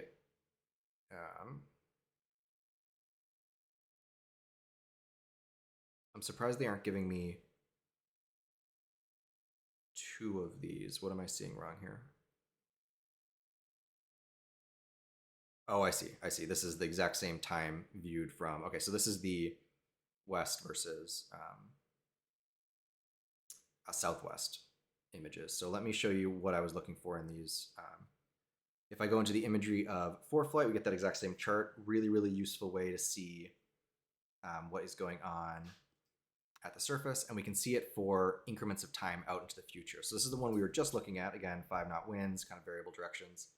If I go over to the right, this is now 3 hours in the future, and I can see, looking at this, how the weather is changing. So 3 hours from now, we expect essentially no changes, which is a great indication. Oops, sorry, I know you're just seeing the bottom of this, but hopefully you can see the time changing up here. And so as I'm looking at this, I can essentially see how the forecast is intending to develop. Sorry, it's not really showing up on the monitor super well, but yeah, okay, so that's what I was expecting to see. I'm a little surprised they don't have it, but technically our entire flight is going to be within just this window of time. So, I like to know how it's going to change, to know if maybe something's going to be moving in a little sooner than expected. I'd want to know what that is, but we have hours of good predicted weather. Next one we have is those terminal aerodrome forecasts. That's that TAF. Only major airports have those, so you can see which ones here have TAFs. There's SFO, Oakland, Livermore, and San Jose. We're going to be flying right around San Jose, so that TAF will be really helpful to us. We can get a picture of all of the TAFs in the airport, or in the area, to understand how the weather changes. So again, the terminal area forecast, terminal aerodrome forecast, excuse me, is forecasts that last for either 24 or 30 hours of time. Essentially, this is saying the time it was issued. This is saying on the 24th day of the month at the hour of 18 UTC, so that's 10 a.m. And that's when it starts being valid, and it ends being valid on the 25th day of the month at, again, 18 UTC, so a 24-hour period, 10 a.m. to 10 a.m. And it's saying at the start of the period, it's variable at 3 knots. It's going to have plus 6 statute miles of visibility, so it doesn't go all the way up to 10 like a METAR, it's just 6 or greater. And then sky's clear. It's saying, and this is also then highlighting for us which section of the TAF, which time window we're going to be flying in. So our flight is planned for 12:45. 12:45 is 20:45 Zulu. And so we're going to be there in this first section of the TAF. From the 24th day of the month at 22,000 UTC, so this would be 22 UTC is -8, would be 2 o'clock. And so that's 14 military time, and then 2 p.m. Pacific time. So if converting between UTC and standard time, I'm realizing we haven't really talked about that, but UTC, we talked a little bit about it, but UTC is 8 hours ahead. And so to convert backwards from UTC, we subtract 8 hours, but then everything's in military time. So 22 minus 8 is 14, which is 2 p.m. So anyway, from 2 p.m. onwards, it's going to be, or it's forecast to be winds 320 at 9 knots, plus 6 statute miles of visibility, and skies clear. So I'm seeing that the wind is going to pick up a little bit between these 2 windows of time. It may be starting to pick up as we fly, right? These transitions don't happen instantaneously. So that's something to be aware of, but nothing concerning as far as the weather's for there. And then we can look at the rest of these to see how it develops throughout the day. Again, this is another one of those cases where, because I have it not plain text format, I can scan down these columns and really see how things are going to develop throughout the day. So another reason it's nice to get in that habit. If you look at the SFO TAF, again, it's issued at a particular time here, but SFO goes for 30 hours. So you can see it goes from the 24th day at 18 UTC, that's 10 a.m., to the 25th day at 24 UTC. So it's 30-hour window of time instead. And at SFO, for the window we're going to be there, it's nice weather. Looking at the weather before and after, it looks like we're going to have a little bit stronger winds potentially developing, a little bit stronger winds potentially just before. Nothing looks concerning, although it is interesting that we're moving from winds of 070 to 030 to 310. So the winds are moving from the northeast over to the northwest throughout this series of times. Not necessarily a bad thing, but something to be aware of. Could indicate a shift of weather or something else going on. Oakland, again, we do the same sort of analysis, and Livermore, again, the same sort of thing. So I know I went through that pretty quickly. This is something we'll do every single flight before we go fly, so you'll start getting really good at it over time. They do highlight the window of time that you're going to be passing through based on your flight plan and intended speed. For flight does the same sort of thing. That's kind of nice. But you really want to be looking at the picture of how weather's changing, not just what is being shown right there. All right, next one we're looking at is winds aloft. So when we talk about how much fuel burn we're going to have, we have to look at the wind we're going to be flying into. And so our wind aloft forecast for SFO is our reporting base here, is showing that at, excuse me, 3,500, the wind is going to be at 036 at 21 knots. So that's where they're forecasting the weather to be at, or the wind to be at 21 knots. And so that means that we have a wind coming out of the north east. And so for part of our flight, we're going to be flying into a bit of a headwind, and then we'll have a little bit of a tailwind. We'll do the rest of it. When we do our full cross-country planning, we'll talk about how we account for the wind in both our ground speed measurements for our fuel consumption and time of flight, and then also how we talk about it for wind correction on our actual headings we're going to fly. But for today, the important thing is to start being able to read these. And you also want to be able to read these barb indications. So that same information that was encoded here is also being shown in this. Remember, these headings, so the wind direction that's measured here, the wind that's in the winds aloft, these are all true magnetic heading. The true compass heading, not magnetic. So if we want to correct to magnetic, what we're actually going to see in the plane, we need to subtract that 15 degrees variation. Okay. And I know we haven't talked a ton about the compass aspects of these. That's going to be something we cover in the pre-solo knowledge test, because I need to move that into an earlier lesson, but we didn't really touch on it very well, so we'll come back to that. Convective outlooks, nothing in our area, a couple stuff going on down in New Orleans. And then a summary of what exactly those are. So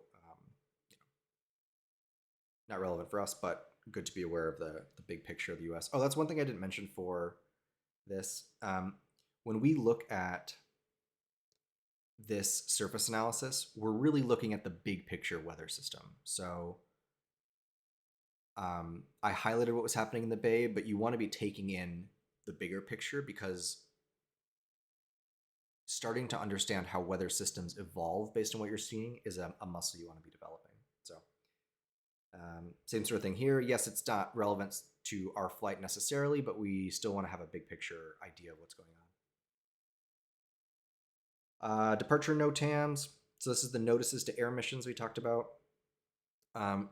Especially in the Bay Area, there's a lot of these often, so they take a while to go through. I'll highlight a couple of them, but these are really good ones to be starting to pull up, and you get that NOTAM abbreviation library and just start referencing them side by side. So this one is telling us, for instance, at Palo Alto, there's an obstruction. It's a tower. It's lit.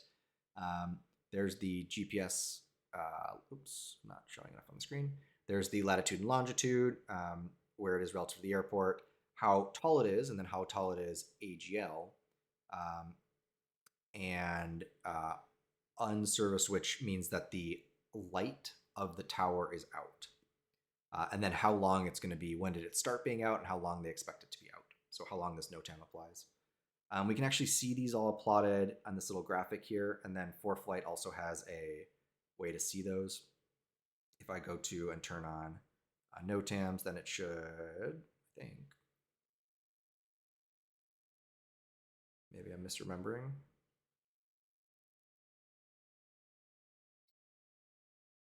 Uh, Perhaps I'm misremembering. I thought there was, I thought that was included in my NOTAMs. Let me make a note to go and make sure that I'm seeing those.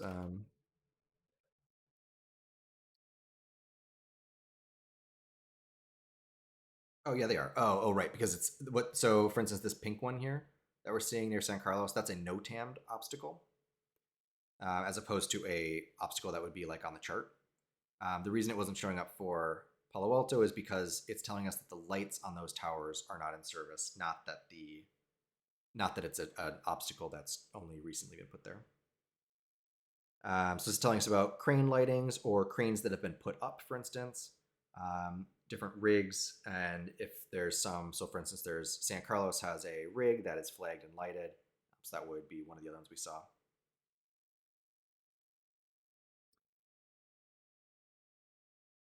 Um, there's a bunch of information for navigational type things.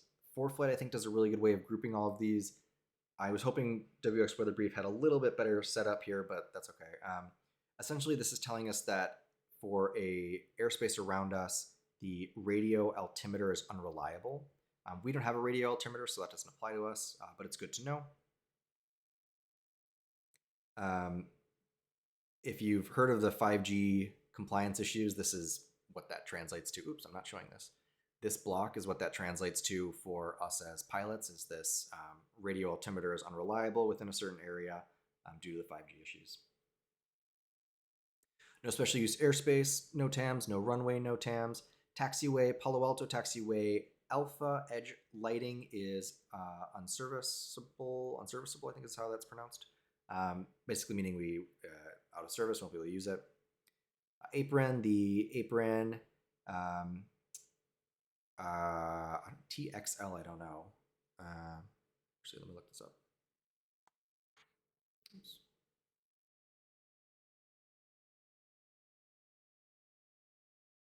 Oh, no, I want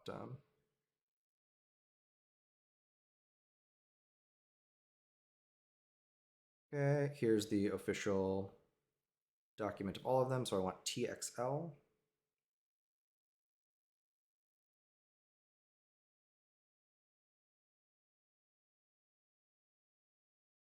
TXL. So it wasn't on there. So that was a bad example maybe to pick, but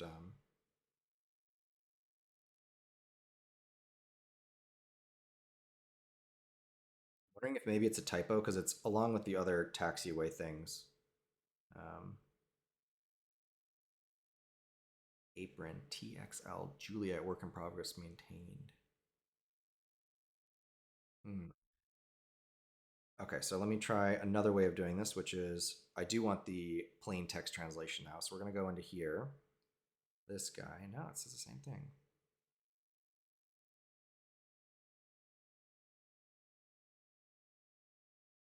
Work in progress adjacent to Juliet.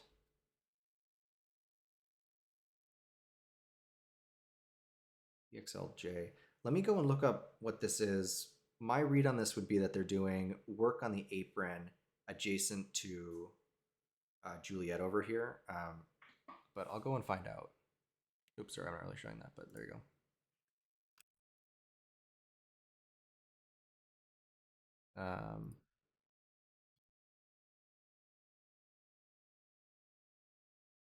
Okay, well, let's keep going with our brief. So this would be one that we want to figure out before we take off then.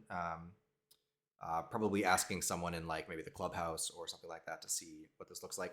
Or we may say, okay, well, it sounds like it's about the apron. It sounds like it's about maintenance going on, and we can walk out to where we think it is and confirm. Oh yes, okay, the what's going on in the apron is right there. We can see it. Radio altimeter unreliable. Again, this is 5G related. Destination NOTAMs. The Echo 16 automated weather broadcast system service ceiling is unreliable. And so that's telling us that between 2023, 2023 January 3rd at 4:50 UTC to 2023 February 24th, so this is almost a month, 2 month long thing at 23 UTC, that we shouldn't trust the ceiling information that comes from the automated weather broadcast system. So this is something important to know when we're looking at the weather, because when we get that AWOS report from San Martin, it may actually not be accurate to what's actually going on. So they're giving us a warning of what's going on there. Radio altimeter again, so this is that 5G bit. There is an airspace of aerobatic activity within an area around SNS. We'll go and look at where that is. So that's surface to 3,000 feet. And that's a daily thing from 2020 to 2023. So some of these NOTAMs, after you do your first couple of briefings, you'll start to see the same ones pop up over and over again. We can actually go down here. I believe it's, nope, that's unmanned. Over here. Yeah, there we go. So ForeFlight has a way of plotting where these NOTAMs are. So we could look at the GPS coordinates of them and we'd be able to pull them up, but we can also just see them on here. So this is that aerobatics that we just saw. And again, from 2020 to 2023. Okay, so if we flew that far south, that's good to know about. It shouldn't affect us. It's a little bit out of the way. That unmanned aerial one. Other en route things.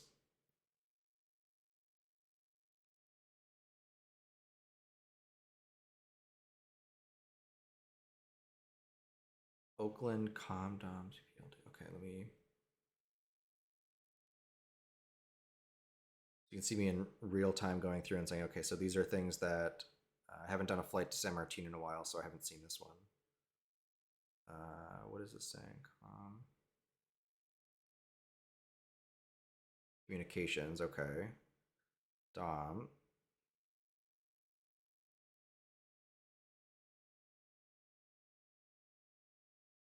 That's so funny. I like that two of the ones we looked at today don't have information on what it is. ComDom CPDLC.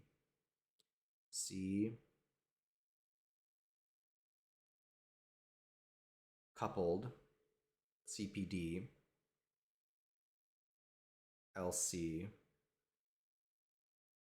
local control communications and probably something else, coupled local control available on KUSA.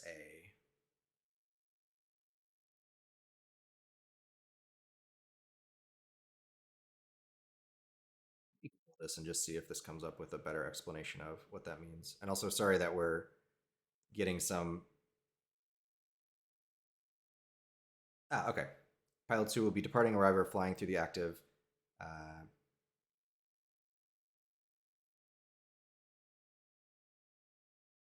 So this must be the couple. Interesting. Controller pilot data link communications. Got it. Okay.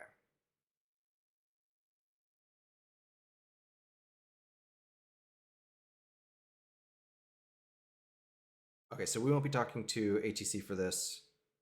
And also we won't be using this kind of technology. But let me read more about this later because that's kind of interesting.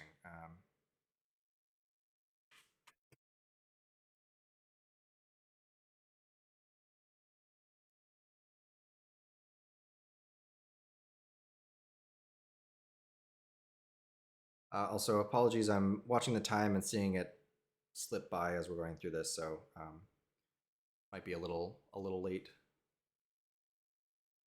Okay, so San Carlos, the airport just north of us, automated weather broadcast system. The ceiling is unreliable again, so SFO, the pilot controlled lighting for runway 01 right.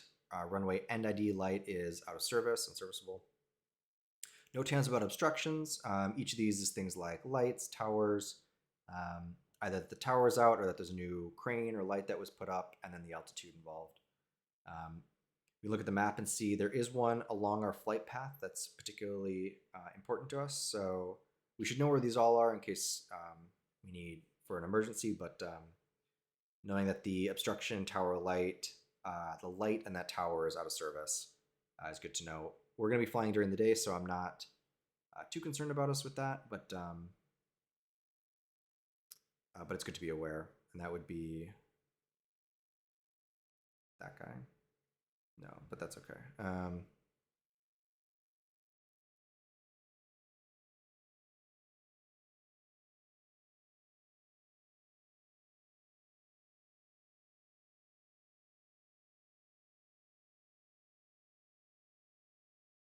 There we go. Okay, so we're gonna be flying right along that. That's at a mountain peak, so we'll fly on this side of it anyway, but good to know the light's out. Okay.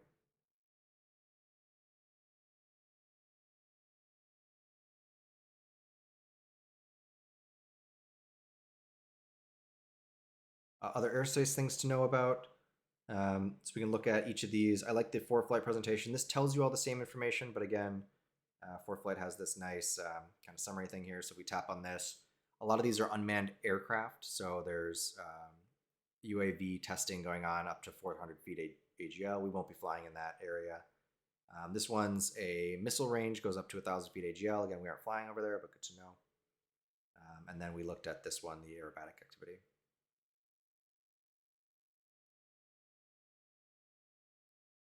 This is one of those flying in the bay tends to have a lot of information to digest.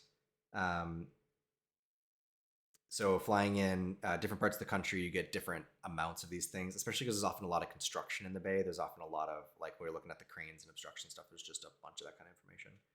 UAVs, a lot of Silicon Valley startups testing unmanned flight at up to 400 feet. Okay. Runway, taxiway, apron information for all of these. A lot of them are about the radio altimeter for the 5G NOTAMs. A number of information about different lights that are out for SFO and for other airports. I'm going to start going through this a little more quickly for the flight. But again, as you go through these, you think about, okay, what are my alternates that I'm using? What is the information about those airports that's going to be relevant to my flight? You want to make yourself aware of all that relevant information. Try and highlight any of these that are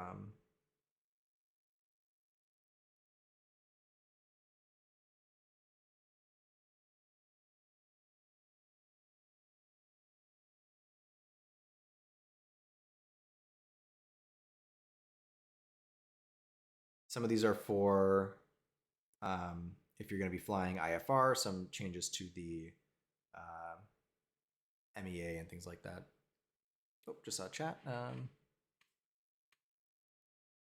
Yeah, shoots. Yeah, I think that is a fair takeaway.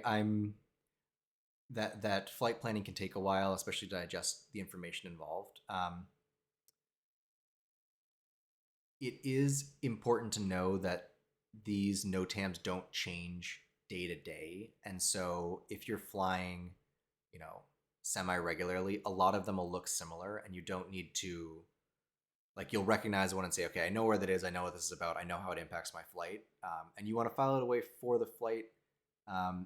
But you also, like the way that we're doing it, where I'm like talking through every single one and trying to pull out these things. What I'm really doing when I'm pre-flighting is reading through the information to make sure I understand everything relevant to my flight. So yeah, so I hope that the impression isn't just that like flight planning is this like super long activity. You do want to spend some time. I typically plan to take, if it's a really nice day out and there's not a lot of weather to digest, it usually only takes like maybe 10 minutes for a simple flight. If there's a lot of weather going on or some sort of like big event, like maybe the 4th of July or a stadium game or something, then it may take a little bit longer. So I usually leave myself, like if I'm going to go flying with friends that day, I'll usually plan on giving myself 30 minutes to pre-flight in case I need to look anything up or figure out, like that thing we came across today, this CPDLC thing. Like I don't want to go out flying before I understand how that impacts my flight. Um, my understanding from a quick look was that it's something to do with big airline kind of operations.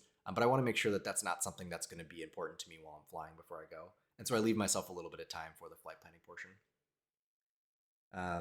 But you start to, over time, you start to recognize more of these as familiar things. The other thing is that you get better at using some of the tools like in ForeFlight, where you'd say, okay, well, I want to see what ones are going to be along my route of flight, things that may impact if I need to use my alternate or something like that.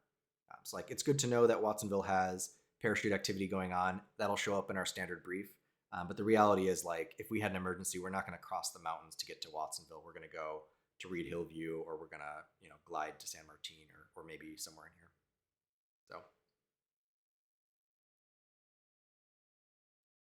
So, okay, other NOTAMs, there's a number of unmanned aircraft system operations.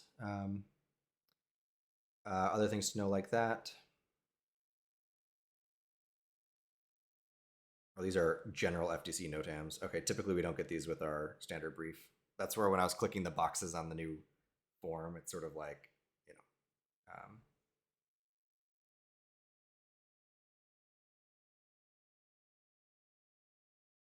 one other thing to consider is if you do call up a weather briefer, call up 1-800-WX brief, they will also talk you through all of these things and explain the relevant parts so that it's not just this like crazy dump of information of things that may not be relevant to you. So apologies that this WX brief one, I think next time I'll use the ForeFlight standard brief to go through it because I'm much more accustomed to that flow. And then we can talk about kind of what's useful to pull out from it. Flow control changes around major areas. Okay.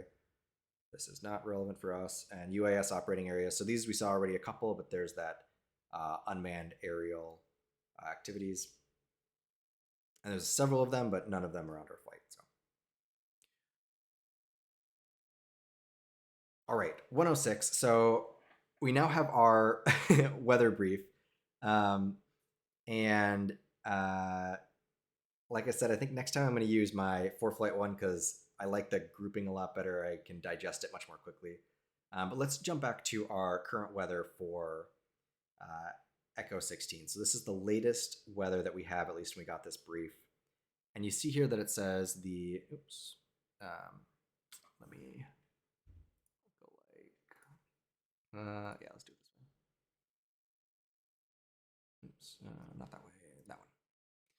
Okay, so at the bottom here, we see that the winds are 350 at 7 knots.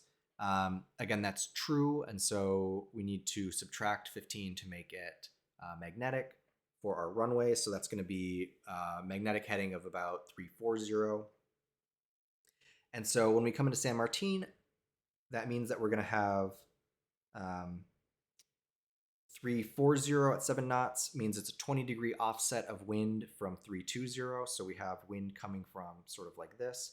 To land downwind, we're almost certainly going to want to use runway 32, unless the wind is different when we actually get there. But assuming the wind holds, we'll use runway 32. We know from the sectional and from our earlier research that 3-2 is right traffic pattern, so we're going to be making a traffic pattern that looks like this.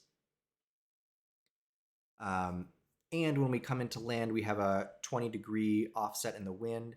We know that a 30-degree offset, slightly more, but okay reference point, would give us a crosswind of half of the wind that we see. So if the wind holds, we'll have 7 knots divided by 2 is about 3 knots, 3.5 knots crosswind coming across. So crosswind seems good for that flight. No concerns there. Headwind at 30 degrees will be pretty much the entirety of the wind, so we'll have 7 knots of headwind as well. That all then, of course, we use along with the weather information, pull up our POH, and we would do our landing distance calculations. So, we use our short field numbers here, calculate to make sure we have enough runway available at San Martin. So it's a 3,000-foot runway. We won't go through all of that today. We did that in a previous lesson, but that's how you would get for your takeoff and landing distances, the T of Northwest Craft. Okay, so we have Northwest Craft, we have NOTAMs we looked at, we have weather reports and forecasts, we looked at those in our standard briefing. K, known traffic delays from ATC, not relevant for us, we aren't going to be working with ATC for this. R, runway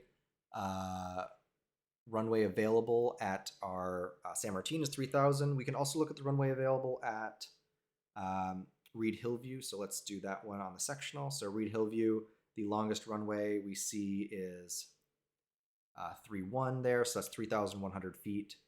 Sure enough, we can confirm that.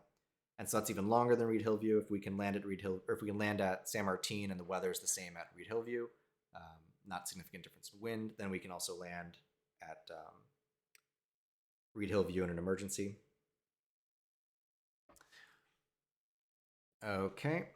So keep going through Northwest Craft. So no RTC delays is the K. R, runway available. A, available alternates. We talked about that a little bit. We have Reed Hillview on the way. We have San Jose on the way. If we need to go further south, we could go down to Fraser Lake or Hollister. Both would work.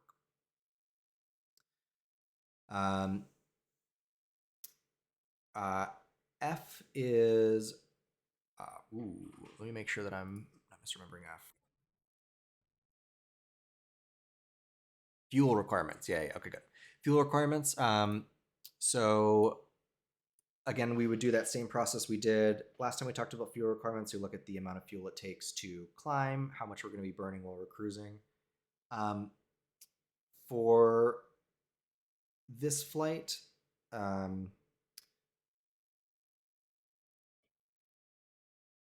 let's talk about how much fuel we need. So we know that we can get fuel at San Martin, right? It has these little ticks all around it. So we know that fuel's available. And so we could refuel there if we wanted to. We know that our fuel burn in the worst case here we were looking at yesterday would be about 11 gallons per hour. And so for our flight twos, so I'm trying to speed through this because I don't want to be on the ground doing all the flight planning in slow motion when I promised we'd be done at like 1:15. But I think that's the wrong attitude to have. In the same way that when we plan for a real flight, it's important to go through and make sure that you have the fuel you need. We talked about the importance of this yesterday as well. And so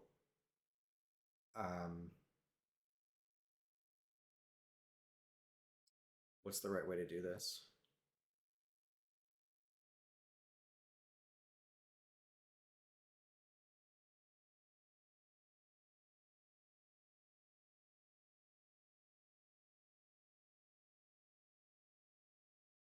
So when we do our cross-country planning and when you're working on your private pilot, learning how to use the POH to figure out how much fuel you'll need and learning how to use the forecast winds aloft to figure out your ground speed and your fuel burn and all those sorts of things are really important fundamental skills to be building. In real world flying, typically we use a tool like ForeFlight to get that kind of information. One, it'll do a better job with interpolating the wind anyway, but as long as you've set up your aircraft profiles correctly, then it'll also give you very realistic information about fuel required. So I'm going to do that for today, giving it that same weight and making sure that we're correctly identifying how much fuel we need, but without doing the kind of slow motion that we would do in training at this point. So let's go and look at this. We can use a Compa Rail aircraft. So this is a Cessna 172. We can fly this at our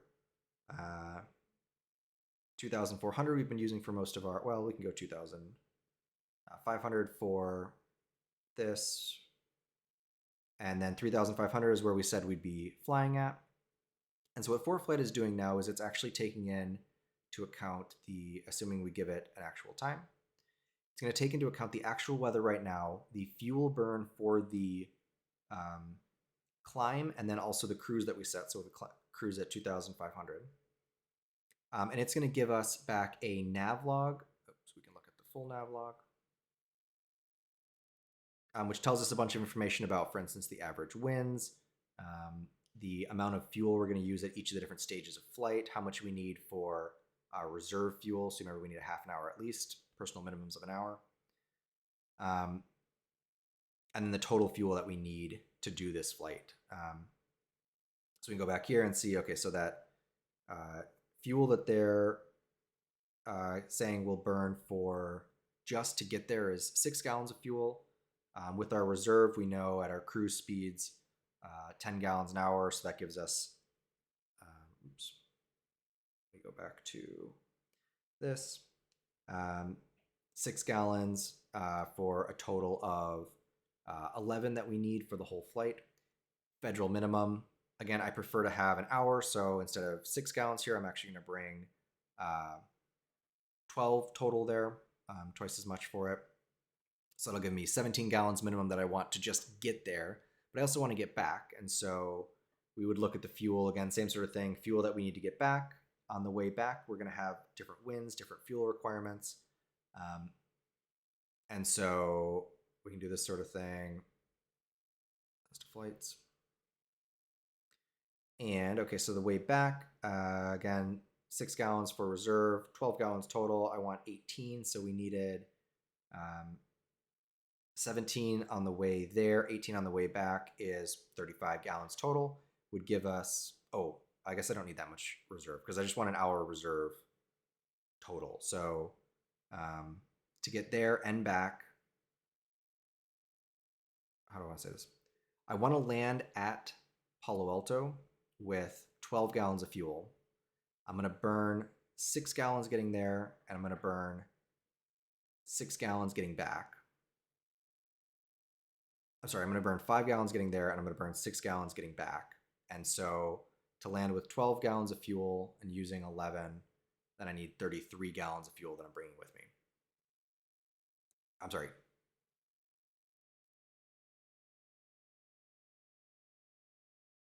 23 gallons of fuel, 12 for reserve, 11 for the flight. I feel like I'm setting a really bad example with how I'm doing this because what I'm trying to do is do it quickly in my head, and that's not the right way to do it.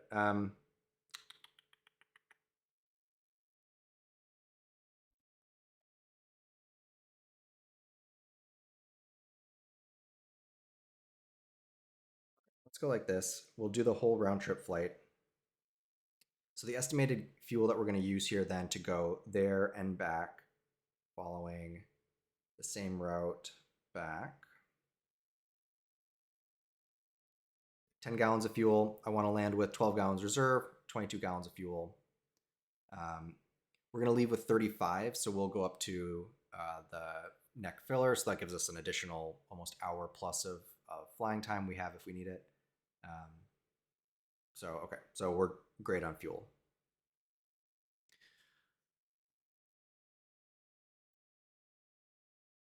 Okay, takeoff and landing distances. So we know how to look those up. We know how to calculate those.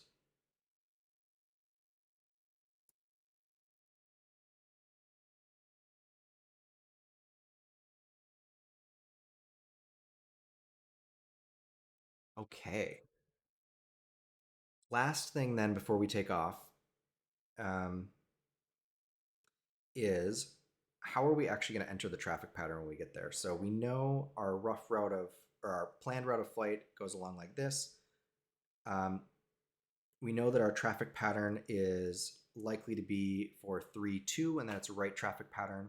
So we have a couple of options. One thing we could do is we could cross midfield here, do that teardrop onto the 45, and then enter and go in. That would be one option. We could also fly over here to then enter on the 45 and come in, and that's another option for us. I kind of like that option because then we don't have to do a midfield crossing, and we're already on this side of the highway, so it's kind of a nice navigationally. So let's say we want to do that. So we can fly out to Anderson Lake Dam on our way in. And so we'll fly not necessarily right next to that mountain, probably more like that. And then ForeFlight actually has a really nice tool here where we can select that entry and record it on there. So if we say, procedure. So when we get to the traffic pattern, for 3-2, we're going to do a 45-degree entry. And ForeFlight will actually show us all the information. So it has the pattern altitude here. Select, so if we want to do that cross midfield teardrop, cross midfield direct, but we want to do a 45, so we can go like that. One thing I'm thinking about with that is if we have aircraft climbing out on 1-4, so if they're coming out, I'm sorry, climbing out on 3-2, we're crossing that path that they're all climbing out from. So that's one potential concern, is that we might have conflicting aircraft coming in. So we want to be listening on the radio and make sure that if someone is doing a straight out departure on 3-2, that we're aware of them and staying good and clear of them. Okay, so a little cleaner drawing on there.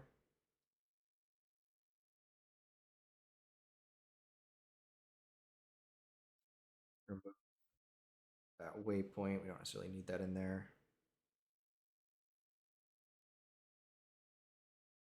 All right, so there we go. So that's our intended traffic pattern. We have our plan. We know everything we need to know before we go to the flight. We feel good about the weather. Apologies that I sort of beat that topic to a pulp. I think a better way to do it would be to introduce each element to the pre-flight briefing over the course of previous lessons, so that you can pick up one portion at a time instead of trying to do an entire standard briefing all at once. And so I'm going to change that actually in future flight plans.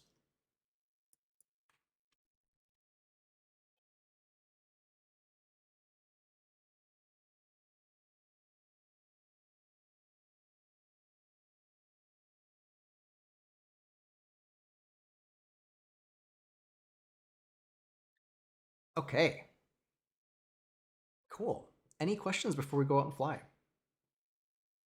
While I'm waiting on questions, I'm going to get my VR set up.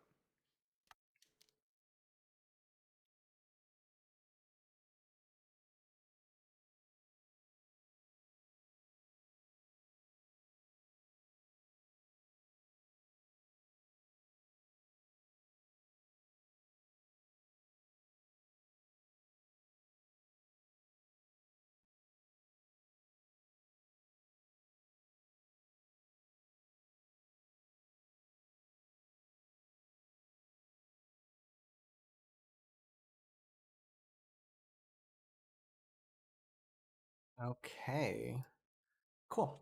Well, if there are no questions, then I'm going to jump into VR here. I'm actually going to reset us so that we are starting at the takeoff. We're done with our pre-flight. We've done all of our takeoff, our lights, camera, action, and we are ready to go fly down to San Martin. Change my livery too. Look at that. And everything's live weather, live everything, so it should be kind of interesting.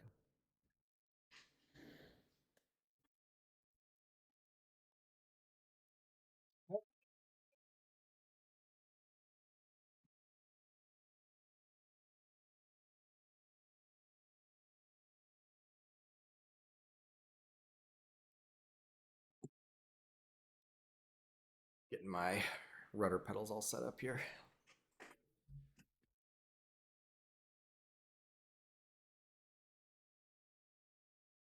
All right, so I'll have our actual location on so we can follow along on the flight.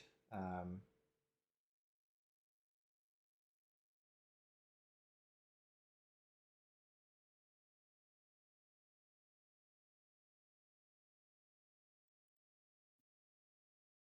think that will work for us.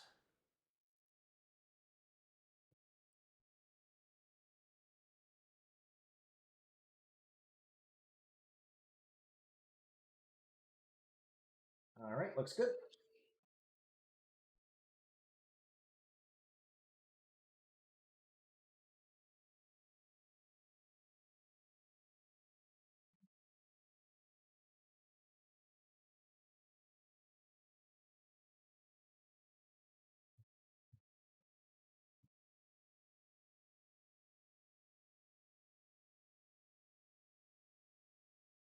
Get my seat position correct. Okay, looks good. One thing that we would do before we got to this point, obviously not just sitting on the end of the runway, is plug in our flight plan. So let's do that because we're actually going to use this for navigation here. So we are starting at, it's nice to have this implementation is better. That add-on I mentioned is really, really nice.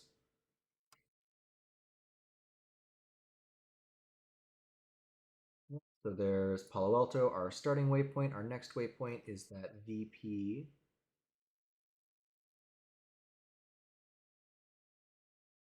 V E B D Bravo Delta X-ray. Good. And then our next waypoint is the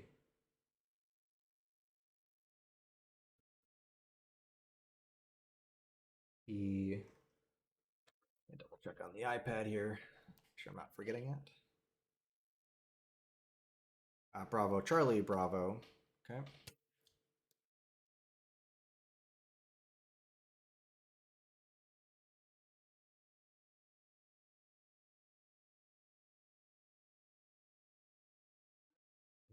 Our final destination is Echo 16.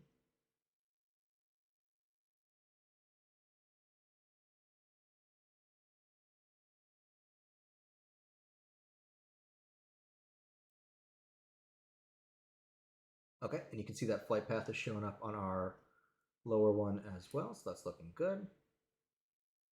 Zoom out our range a little bit. I may set this to be, instead of north up, I prefer track up.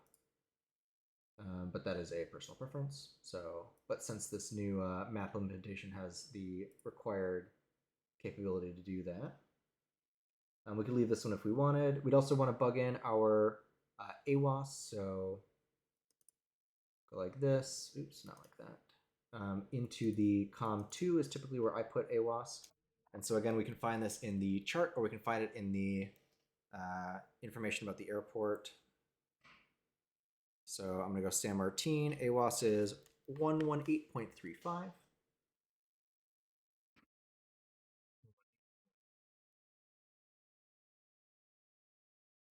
35. Okay, so that is now ready to go when we get there. And this is our local tower, so we'll use that for our takeoff clearance. But when we get there, we're going to be on 122.7. So 122.7. There is the 0.7. Okay, great. So now we got that put in our standby for when we want it later. Our lights are good. Camera, good. And an altitude reporting mode. We don't need an ADF on, so I'm going to turn this off.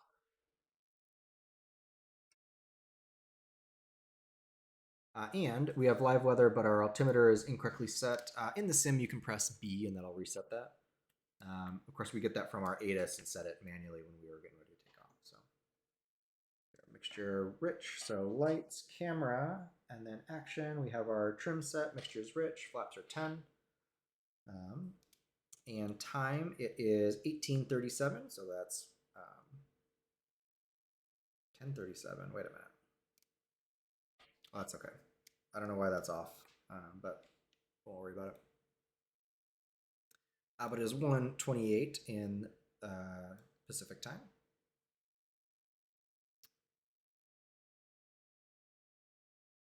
Anything else I want to bug up? No, let me do my checklist.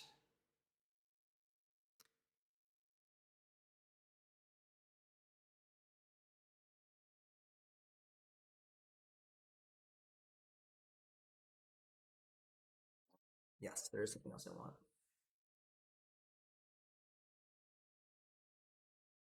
Go.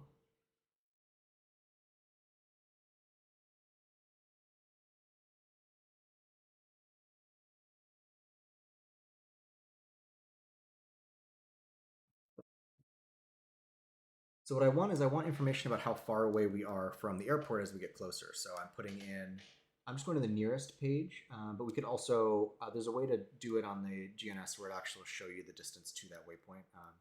As we get in the air, maybe we'll play with that a little bit, but we can get going here. And nearest will work just fine too. All right, so our before takeoff checklist is complete. And let's get going here. So we might hear something, obviously we're already on the runway, so they probably told us to line up and wait. So then they might say something like Cessna Alpha Lima Tango India Sierra, cleared takeoff, right Dumbarton departure. Cleared takeoff runway 31 right Dumbarton departure. Say cleared takeoff 31 right Dumbarton departure, Cessna Alpha Lima Tango India Sierra. Okay, so parking brake is off. Oh, let me check see if there's any questions in the chat before I go. Okay, great. All right, and feed off the brakes, bringing in power over the course of 3 seconds. Staying aligned with center line here.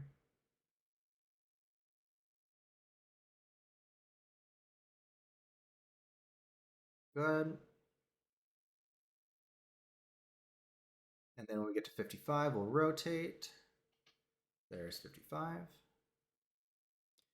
Climb out at VY, 74. And as I reach the end of the runway, I want to deviate 10 degrees to the right. I forgot to put my heading bug in, which is no good, but that's all right. That warning. Okay, 200 feet, we can raise our flaps using our attitude reference for where we should be relative to the horizon. So remember, we want that sight picture is what we're looking for. A little slow, so I'll tip up just a little bit, or a little fast, excuse me. Looking for traffic off to the right side, especially where I expect people to be entering, but also just in general awareness of traffic.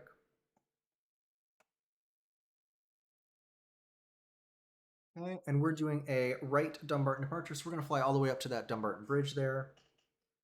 Our ceiling that we're going to be working with is 3,000 feet here, so we'll climb up to 2,500 initially. When we clear that Bravo shelf, then we can flip over to 3,500. So still a little bit down. I'm going 80 knots. I should be going 74 as we climb out. Although at this point I could also transition to a cruise climb of 90 knots. So I'm actually going to pitch down. And we transition to a cruise climb because it better cools the engine and also gives us better forward visibility. So our nose isn't quite so high for that portion. Okay, Dumbarton Bridge, we're going to take a right. So coordinated aileron and rudder, looking for the traffic. Also look under my wing before I turn. Still want to hold 90 knots because I'm continuing to climb here. There's those salt flats we talked about being the edge of the Charlie, so I'm going to line up to fly right along those. And roll out. Okay, good. Nose seems a little high. The picture I'm seeing in front of me isn't quite what I expect for the airspeed, so again, we're flying the attitude, confirming our airspeed. Okay, looking for traffic coming through. Remember, we want to go to 2,500 for where we are for the Bravo, so watching that airspeed. You can also see the edge of the Bravo is depicted right there, so we will soon be out of that Bravo, but still good to be aware of. Also, the edge of the Charlie is depicted.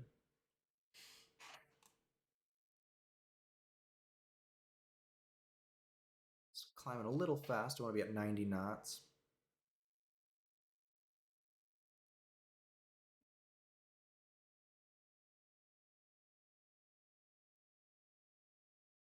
There's 2,400.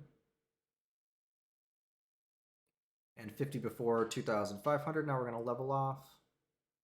Nose to the horizon, let the airplane accelerate to our cruise speed, and then we bring our power back to 2,500, which we said we would use for our cruise power. Let's climb in a little bit. Let's make sure we get our proper altitude here. Okay, 2,500. We're below 3,000, so we don't have to lean the mixture yet. We talked a little bit about leaning yesterday. We'll actually do some leaning on this flight. This is a great flight for it. Climbed a little bit more than I wanted, so let me get back down to my correct altitude here.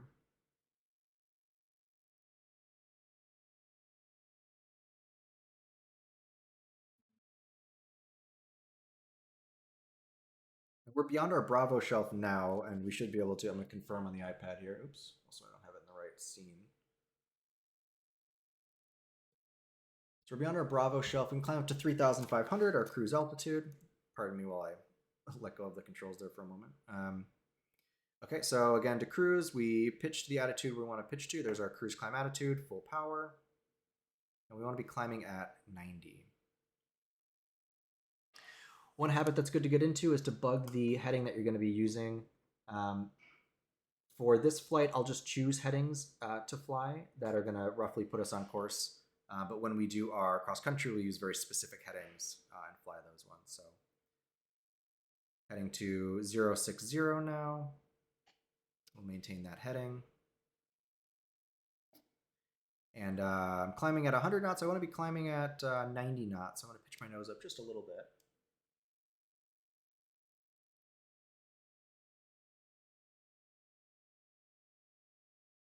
That 90 knots.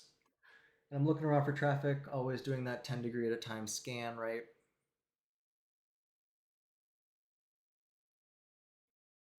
Good, especially coming over this Sunol Pass here. So this is where a lot of traffic comes through because it's a nice dip in the valley. All right, then 50 feet above, or 50 feet below, we're going to level off to our straight and level attitude. Good here. A little high still. And then we're going to bring our power to 2,500, our cruise power setting. Still holding that heading of 060. I'm also using references on the ground that I'm actually flying to. So intersections or lakes or things like that are really good choices for it. Again, we'll talk more about that when we talk about cross-country planning. I'm roughly keeping aligned to that GPS track on the GPS just because it's a useful reference point. But I also know the edge of the Class Charlie airspace on the other side of this highway we're just about to cross. I'm sorry. He says that, and then, yeah, this highway that we're right over just about now, and it goes off that way. So we'll be able to turn off to the right here pretty soon. It's climbed up a little bit. I want to keep my heading right on 060, so let's come back to that.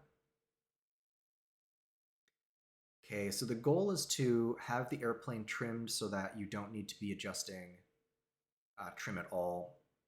This is one of those things, skill that you want to develop early in your flying career, so that's where we trim to relieve control pressures. I can feel myself struggling to get it to be where I expect.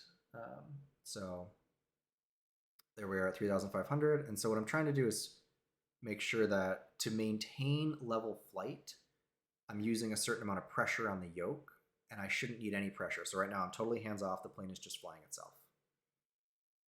Now I'm kind of correcting for my wings. Okay, so now I'm going to take a turn to the right here.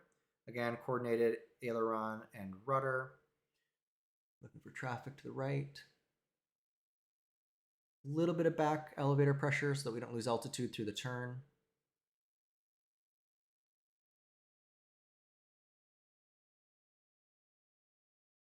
Now we're going to fly on this side of that highway all the way down. So I lost a little bit of altitude there. Oops.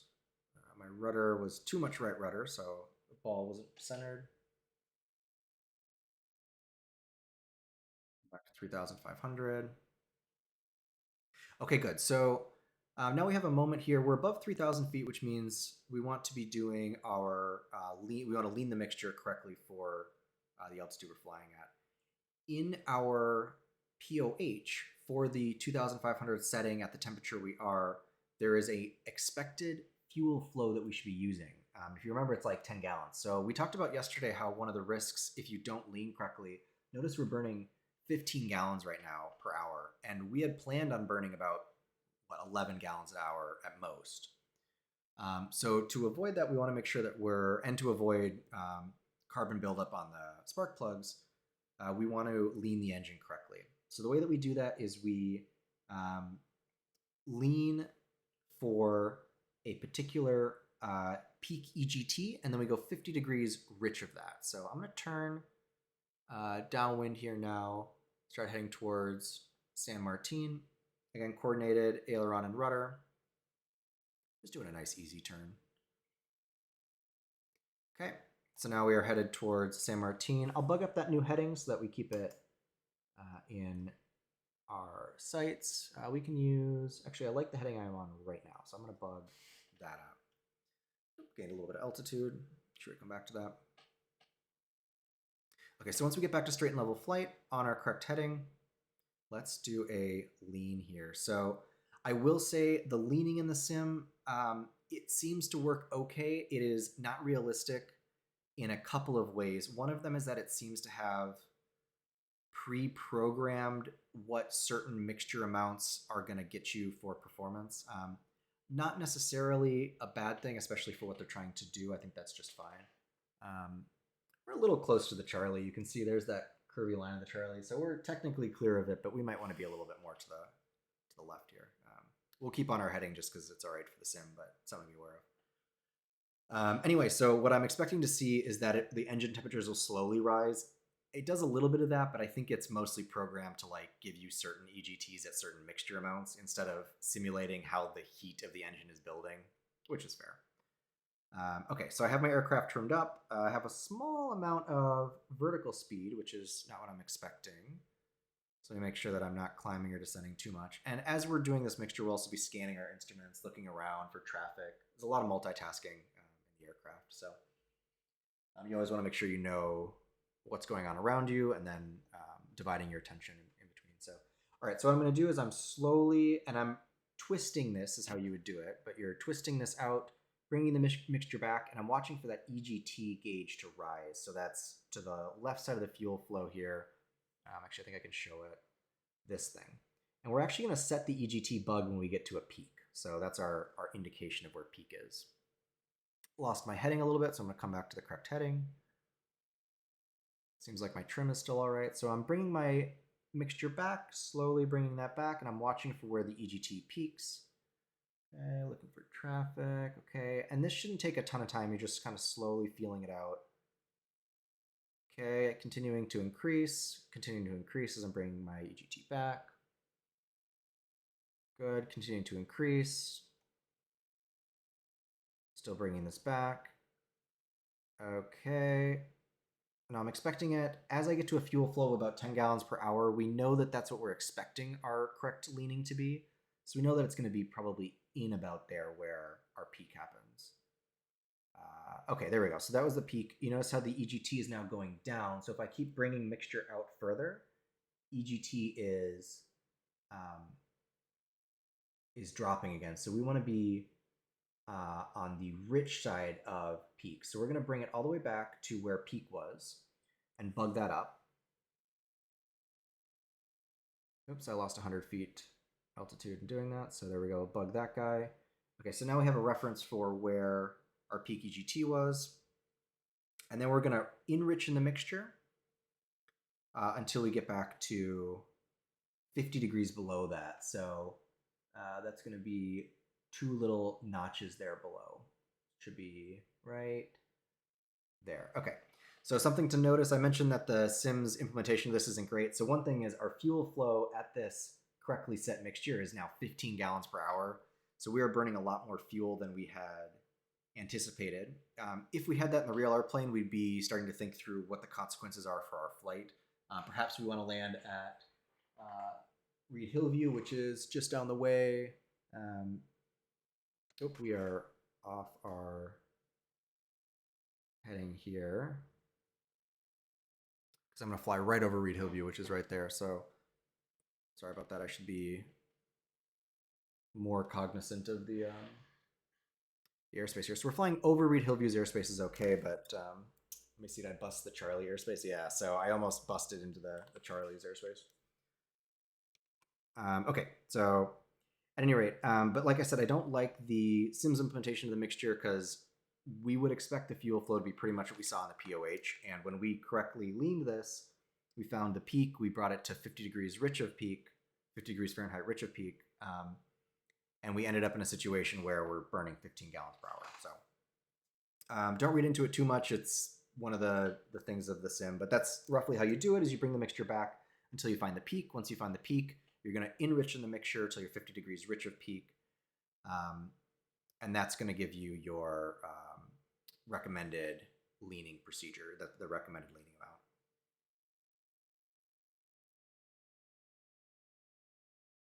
Okay, so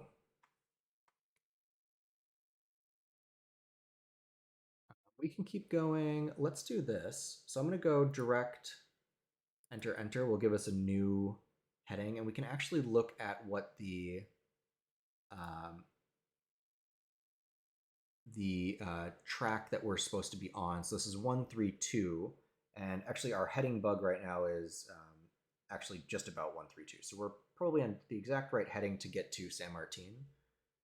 And if we press and hold clear, that'll take us back to this map, and we can see that we are more or less aligned, although we have a little bit of wind from the northeast we knew about, so we actually have to crab a little bit to the left. So we want to make sure that our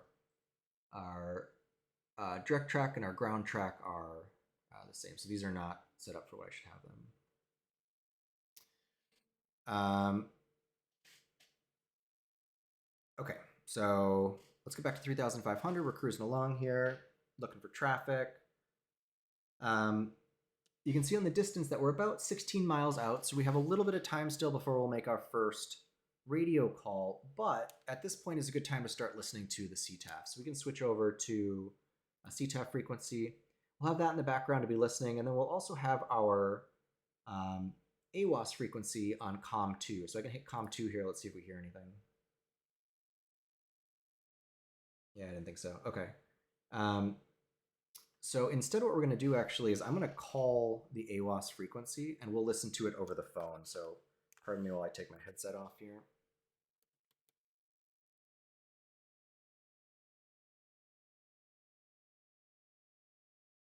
All right.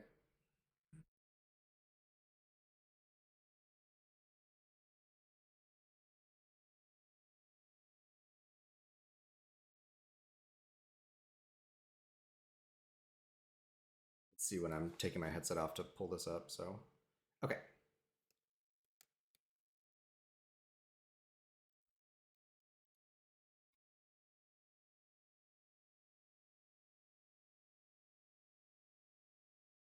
San Martin Airport. Automated weather update 2144 Zulu weather. Wind 350 at 7 knots. 350 at 7. 0.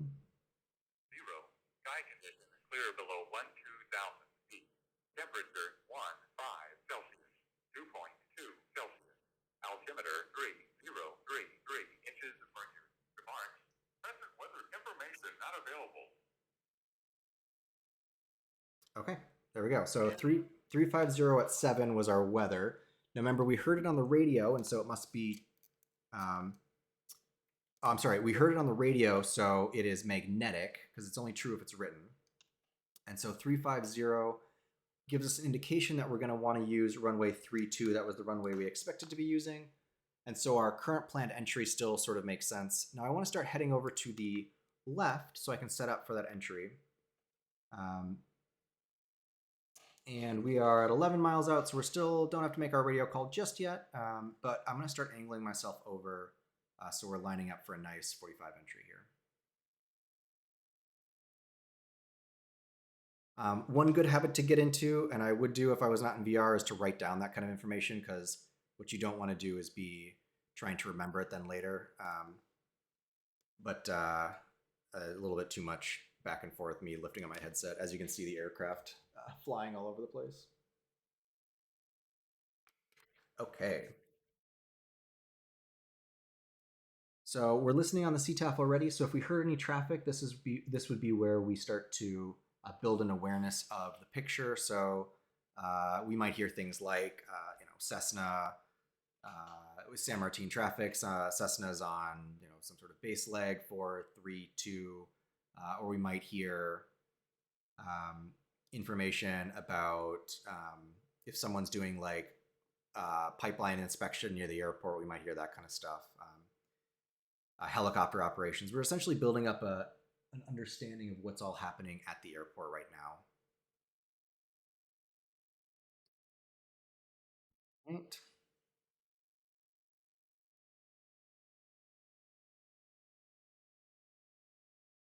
And I'm also looking for the airport at this point. Oh, we're 8 miles out. Should have made an awareness call at 10, so sorry about that. So we would say Cessna Alpha Lima Tango India Sierra, 8 miles to the northwest.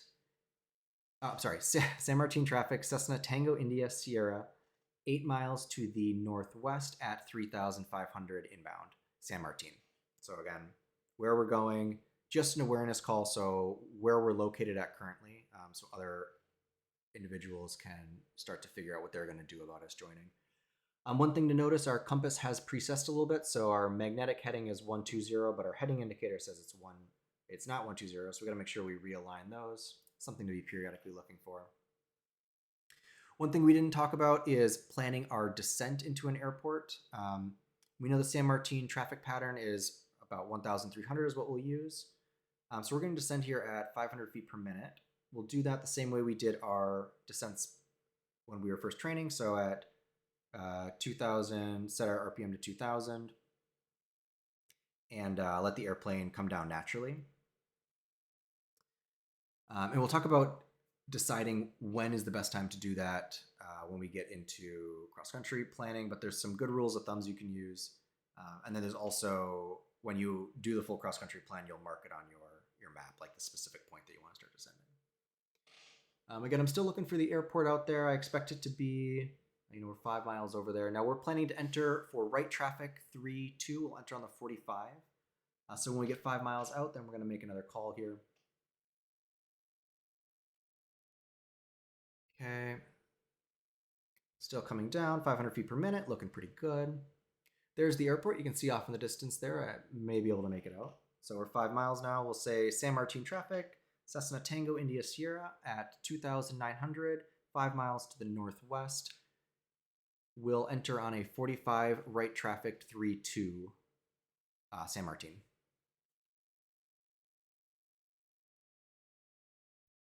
Okay.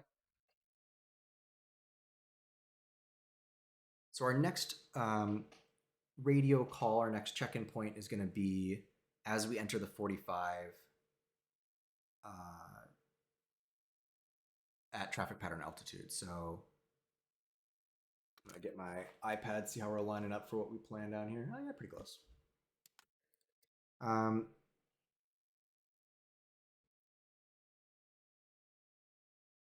going to steepen our descent a little bit here. It's uncomfortable for passengers to be descending at more than like 500 feet per minute. So you can bring out power a little bit. As we cross 3,000 feet, we bring our mixture rich. Leaned our mixture when we were above 3,000, but now we want to go. So I'm descending at 1,000 right now. It's kind of hard on your ears. Get us down to our traffic pattern altitude though. I'll own that was poor planning on my part. I should have had in mind how far out I was going to start my descent.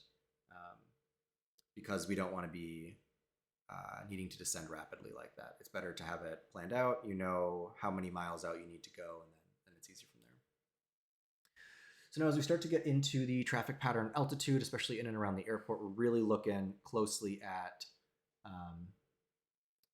looking for traffic. We'd be listening on the CTAF. Remember, our traffic pattern altitude is 1,300. Bring my power back to 2,000 here. So we're back at our 500 feet per minute descent. And then we're starting to line up on our 45 here. So you can see the airport over there. And I'm going to turn to the right now. We'll start to line up on our 45. It's a good time also to bug the runway heading that we're going to be using. So get this in place. There's 1,300 is our traffic pattern altitude. Okay. And so 2,000 RPM is what we use in the traffic pattern. And so now we're looking for other aircraft. As we enter this 45, we make a call like San Martin, Cessna Tango India Sierra, 45 right traffic 3-2 San Martin. Looking for other traffic. Now we want to have about a half mile to a mile distance from the airport. So I'm going to turn on to downwind here. Some folks like to call right as they turn on to downwind. I think that's a very reasonable thing to do. I typically call when I'm actually on it, but calling as you turn means that people can look when your wing is up. All right, I am too close to the airport here. It should be about halfway up my strut, so I'm going to go over here. But we'll say San Martin traffic, Cessna Tango India Sierra, On the downwind, 3-2, right traffic, San Martin. There's our segment circle we talked about before. We can confirm what we're seeing here. As we get a beam our touchdown point, we bring our power to 1500, flaps 10. Same exact procedure we always use for traffic patterns. So we're looking for 80 knots here, looking good. Still a little bit close, so I'm going to extend my downwind just a little. I wish I was further out instead, but that's okay. Looking for 80 knots airspeed. Did my gumps check, gas, good. Undercarriage welded and brakes work. Mixture is rich, prop fixed, and switches and seatbelts all look good. Okay, I'm going to take a turn onto our base. So then we say San Martin traffic, Cessna Alpha Lima Tango India Sierra, turning right base 3-2 San Martin. Now I'm looking for 70 knots, 20 degrees of flaps, looking for traffic. Also looking for traffic that might be on that long straight in. So we talked a little bit about how there's a risk of someone just coming in on a straight in. And now turn final here because I have a short base, flying too close to the runway when I was first coming in. 65 knots on final. I still want 1500 RPM though. And then we say San Martin traffic, Cessna Alpha Lima Tango India Sierra, on final 3-2 full stop San Martin. So we're telling everyone what we're going to do. Now I'm looking for 65 knots, so I want to use my pitch for airspeed, power for altitude. We do have that 4-bar PAPI, and it's all red, which means that we're low. I'm not sure I totally buy that because it looks like the PAPI is really out of place here, but my airspeed is getting low no matter how you look at it. So get our nose for airspeed, power for altitude. Okay. I'm going to ignore the PAPI because it looks like it's floating over the road, so I don't really believe it. Also, it doesn't look correct. But I wouldn't do that in the real world. That's, okay, getting a little slow here. Want 65. As we come in, we round out looking where we're landing, and then round out looking at the center of the run or the middle of the runway, and then hold the airplane off looking at the end. Ooh. Okay, there's a bounce. And so there we go. Good. And then as we get to the end, we can use a little bit of brakes if we need. We want to come back to the center line. And a little bit of wind correction. And so we'll do our wind correction for taxi. Okay. Kind of lost the center line there. We'll debrief on that landing in just a moment.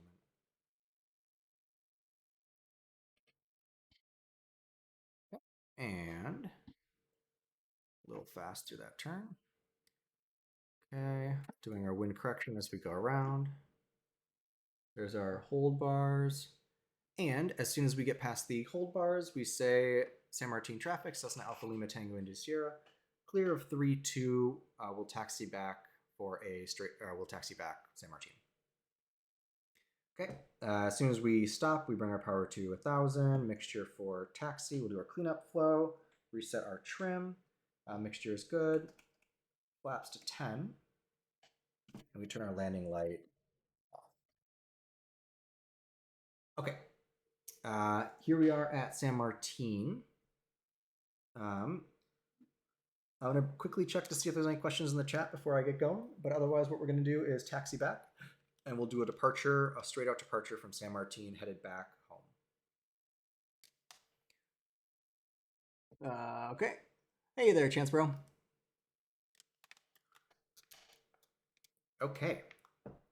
So, tell you what, let's debrief quickly on that pattern. So one thing you'll notice, ForeFlight is giving us an expected pattern distance of about 3/4 of a mile, which is just fine. I was on the inside of that, which is not great. We'd rather be about a half mile out, so mine was a narrow one. The consequence of that then is that my turn to final here, there was basically no base leg available. So the rest of the landing was okay. I was low on the PAPIs, which is always nerve-wracking. This is one of those things that frustrates me about the sim. You may have noticed that the PAPI lights were like floating over the runway, and the sight picture that I was seeing for the PAPIs that I was expecting didn't really add up. So I didn't trust them. In the real world flying, we do trust our PAPIs because they're set up or they're no-tammed as out of service. And so this is one of those things where a habit that would be dangerous to develop in sim is to not be trusting those. One thing that is important to know, though, is if we look at our chart supplement, we can see that there's the PAPI, this next to runway 32, and the glide angle is 4 degrees. So that's a steeper glide angle than standard. So that may have also been why my sight picture was not what I was expecting. Other than that, there was a small bounce on the runway. You saw me recover from that bounce by establishing the correct landing attitude and just holding it there and letting the plane slowly come down to the runway. One description I've heard of that, which I really like, is you want to let the runway come up to the plane. You're not trying to put the plane on the runway. So something to consider. Okay, we got a little message. Let's make sure we're understanding what warnings we're getting. Set course to 133. Okay, that's about setting this, which would be a good idea. Well, we're not going to be using that in just a second anyway. So, okay. Let's.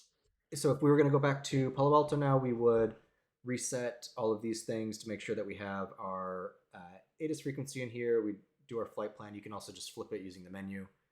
So we have a couple of easy options there. But for today, let's focus on the radio communications and departure. Why don't we do a departure on the 45? So instead of a straight out departure, which is probably what we'd actually do, we can depart the traffic pattern on the 45. So again, we have the runway heading bugged up. Looking good to go there. And so we'd say, we've already told everyone here that we're taxiing back to 32. So holding in our wind correction angle, let's start taxiing. I'll hold that yellow center line. Okay, taxi around this corner. Good, and as I change directions, then my wind correction changes, so now I'm diving into the wind. See on that windsock over there.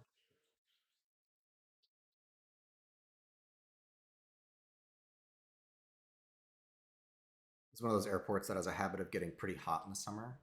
You can see the sun beating down on us already. Now it's probably pretty nice out there, actually. We can even look at the outside air temperature. Oops. Trying to multitask here. Let's see if it actually shows up.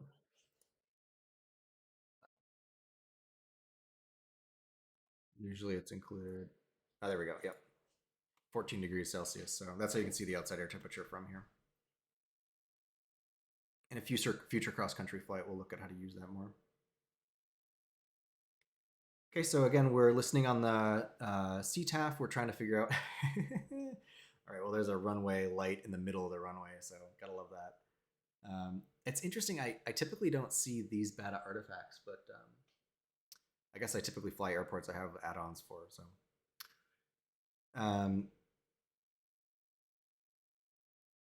makes me feel better about my assessment on the PAPI lights. Anyway, so the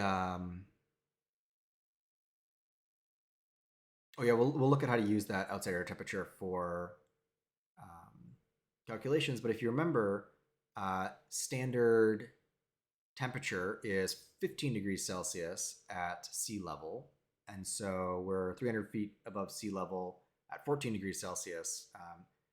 And so we're more or less right around where standard temperature is, which is honestly a little unusual. Usually it's a little hotter than standard temperature around here. So that kind of fun fact. Okay.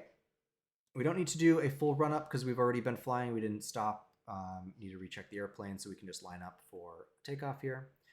So as we're coming up here, this whole time we've been listening on the radio, and we're also scanning our, my aileron should be like this. And we're also scanning the traffic pattern. And so we would have reason to believe that we don't have anyone in the traffic pattern to be worried about, or we would wait for them at the hold short lines here. One thing that you should get in the habit of doing is doing some S-turns like this, where you're actually kind of turning the body of the plane around to look. We know it's right traffic, so we're clearing the whole pattern here.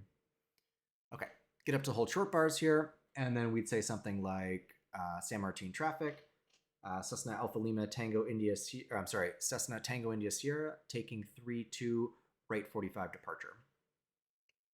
And so as soon as we say that, at a non-towered airport, we want to be, once we say we're going to take the runway, then we want to take the runway and get going. We don't want to just sit around there. So lights, camera, action, we turn our lights on.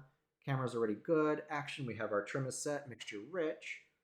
Flaps are at 10. And we're rolling out of the runway. Again, looking for traffic that might be coming on base or final. I want to use as much of the runway as I can, so I'm pulling all the way to here. There wouldn't be a light there in the real world, so just to be clear.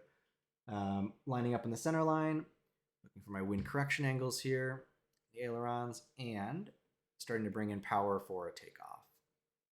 2, 3, 4. Feel out how much wind correction I need as I get going. So you see me slowly unraveling the ailerons to get to the right amount. We only have a little bit of crosswind, so.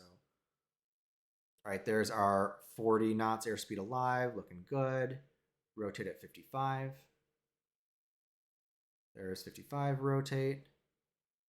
And establish a small crab angle here, but mostly getting to a VY pitch. Good. And once we get to 200 feet AGL, which will be 500 feet here,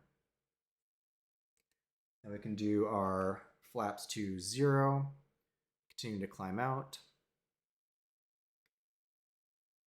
We want to climb out till we get to 700 feet AGL is where we start our crosswind turn. Also, we'll turn on to our 45. So we're going to continue just climbing out like normal until we get to 700 feet AGL. Which would be 1,000 feet here. So I'm still climbing at VY. I'm still, you can see my runway heading I had bugged up. I'm still holding that. Looking for any traffic that might be of concern to me. Now we're 700 feet above runway elevation. I'm going to turn 45 degrees to the right. Oh, I should have called San Martin traffic, Cessna Tango India Sierra. A moment ago, we would have called on the upwind 3-2 for a right 45 departure. Now we're saying San Martin traffic, Cessna Tango India Sierra on the right 45 departure, runway 32 San Martin. Okay, so 45 off of 32 is 365, so there's that.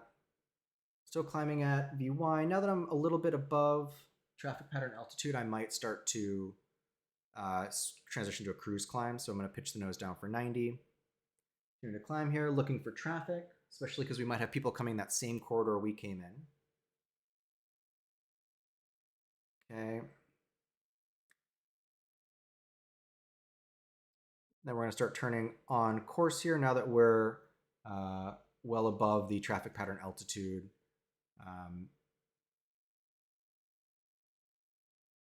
Typically you hear like 500 feet above is sufficient. I've been told 300 at times in my career too. So, but we're turning on course. And we could also make our last call here, which would be something like San Martin traffic, Cessna Tango India Sierra at 2,200, 3 miles to the northwest of the airport, departing the pattern to the northwest. And then that would be our last call. So we don't say anything else. And at that point, then we could switch over to the San Carlos or the Palo Alto frequency. We could start to get our ATIS if we wanted. And continue to climb at 90 knots here for our cruise climb. And start going en route. One thing I didn't do, but would be good, would be to have set up our waypoints here so that we can reference, especially getting into the Charlie airspace that we're going to be coming into pretty soon, or not crossing into because we don't have permission, or we wouldn't have contacted them.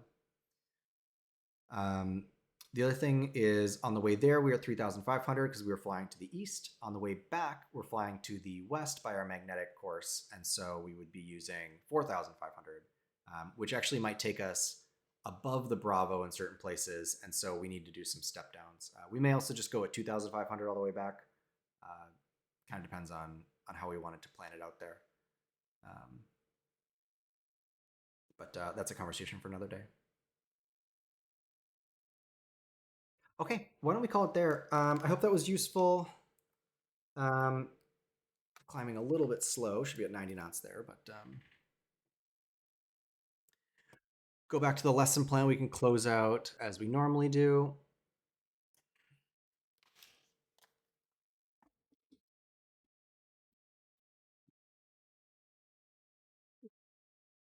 All right. We already talked about the required homework and recommended homework. So thank you for sticking around. If you were able to make it to the end, sorry we went over quite a bit more than I had anticipated. And I know we covered a lot of things today.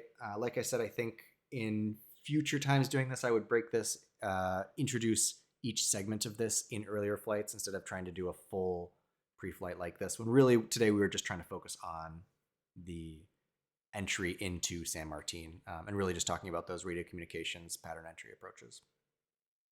We'll practice all those things more as we get into cross-country flights, so do not worry, that won't be the last time we see it. Tomorrow we're going to start getting into emergency operations. So this is one of the last couple of topics required before solo flight. So we'll talk about emergency operations and landings and what to do with those. All right, thanks everyone. Have a great rest of the day.